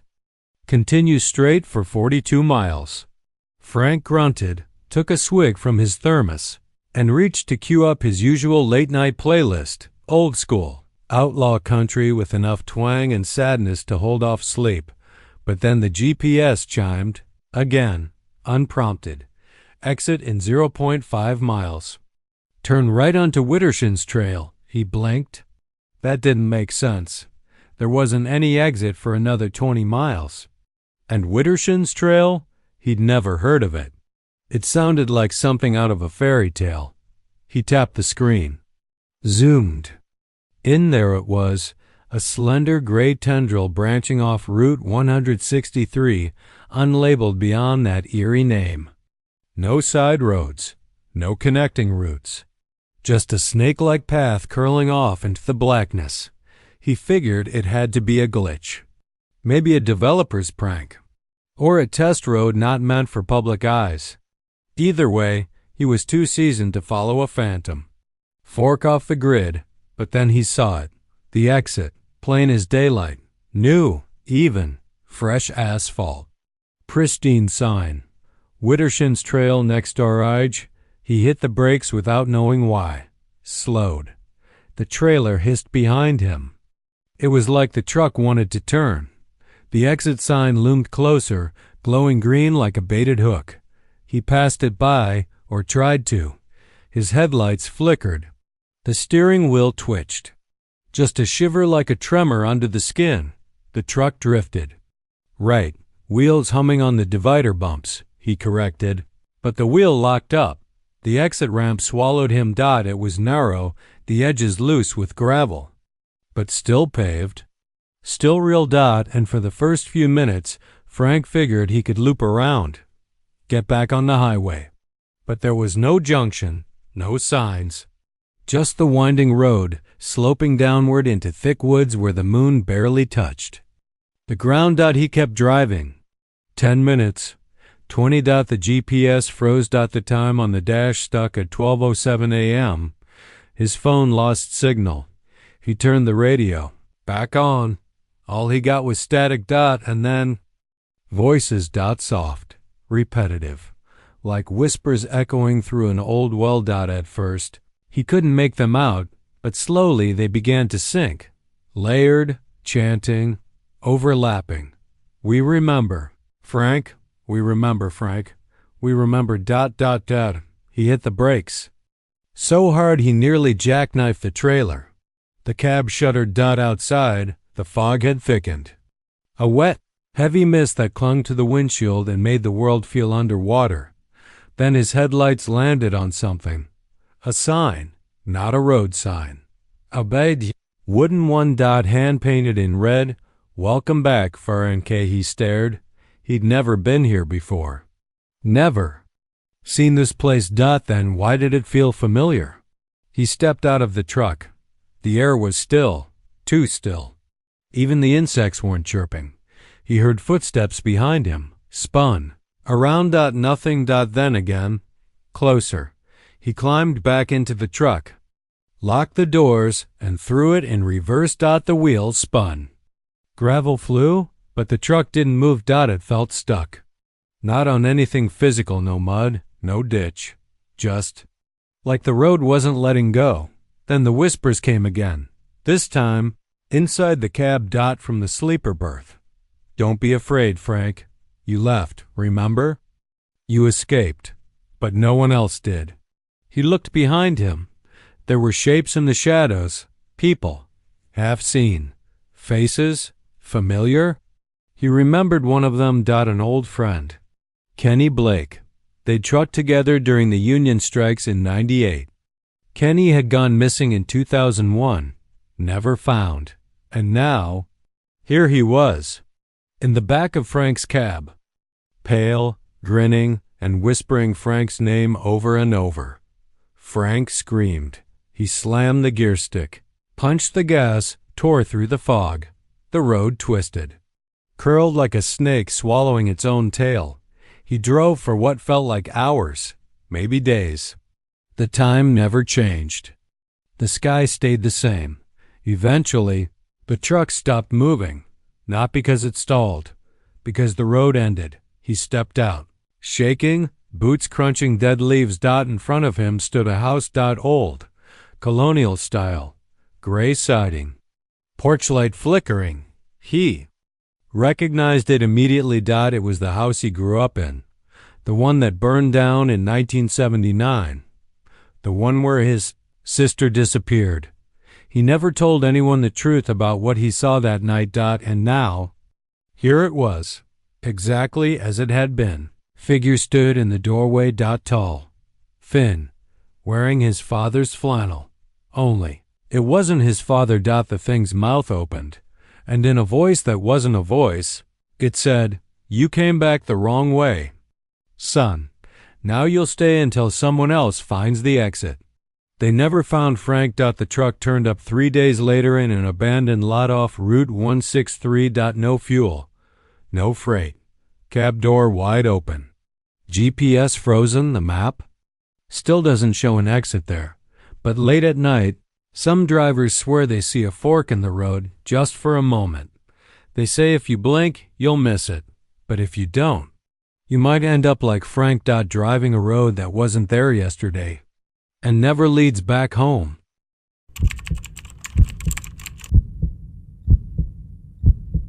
It always starts the same way. Too late, too tired, too alone. You've been driving for hours, maybe coming back from a funeral in Abilene, maybe a weekend hunting lease out near Sonora, maybe nothing more than a midnight trip to clear your head. but the sky's heavy with stars, the roads whisper quiet, and the line between waking and dreaming thins like the air before a thunderstorm. It's not a dangerous road.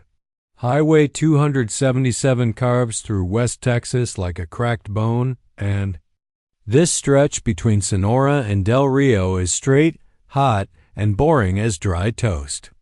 The kind of road that makes you forget you're moving at all. You drift, not asleep. Just somewhere between thinking and not. That's when it comes. The turn. You don't remember seeing it on the map. Hell, you drove this stretch a dozen times and don't recall there being a curve, let alone a full turn. But it's there, just past the old gas station with the burnt-out sign that says Ice Beer Ammo, right where the road snakes near a gully that hasn't seen water since Clinton was president. It's not sharp, just a soft bend to the left. You take it without a thought. You barely even adjust the wheel, but it never stops turning. 1:03 a.m. You figure the road's looping through some back ranch property. Private land, probably. The barbed wire fences on either side feel familiar, Texas born and bred. You keep your eyes on the dotted yellow line, tap the wheel. Hum along with some old George Strait song on low volume. You don't notice the radio fuzzing out at first, or the stars disappearing one by one. 1:11 a.m. You check the rearview mirror. Something's wrong. The taillights are dimmer than they should be. The road behind you looks unlit, like headlights swallowed in fog, but there's no fog. Not a drop of moisture. The night air's dry as chalk. You turn the knob on the radio. Static. Then the whispering starts. Faint at first, like it's coming from the glove box. Left, left. You tell yourself it's the tires on the shoulder. The wind. The old AC unit cutting in and out. 1:26 a.m. You pass a tree. Gnarled black, limbs like bent rebar. Then you pass it again. Then again. You realize you haven't seen a single turnoff. No exit ramp, no driveway. Not even a dead armadillo or a Coke can in the gutter. Nothing. The road just keeps turning left. Back in the 90s, there was a local named Carl Finch who claimed the turn was cursed. He ran a tow service and said he picked up more abandoned vehicles along that stretch than anywhere else in the county. Always empty. Engines running. Radios dead. No keys in the ignition.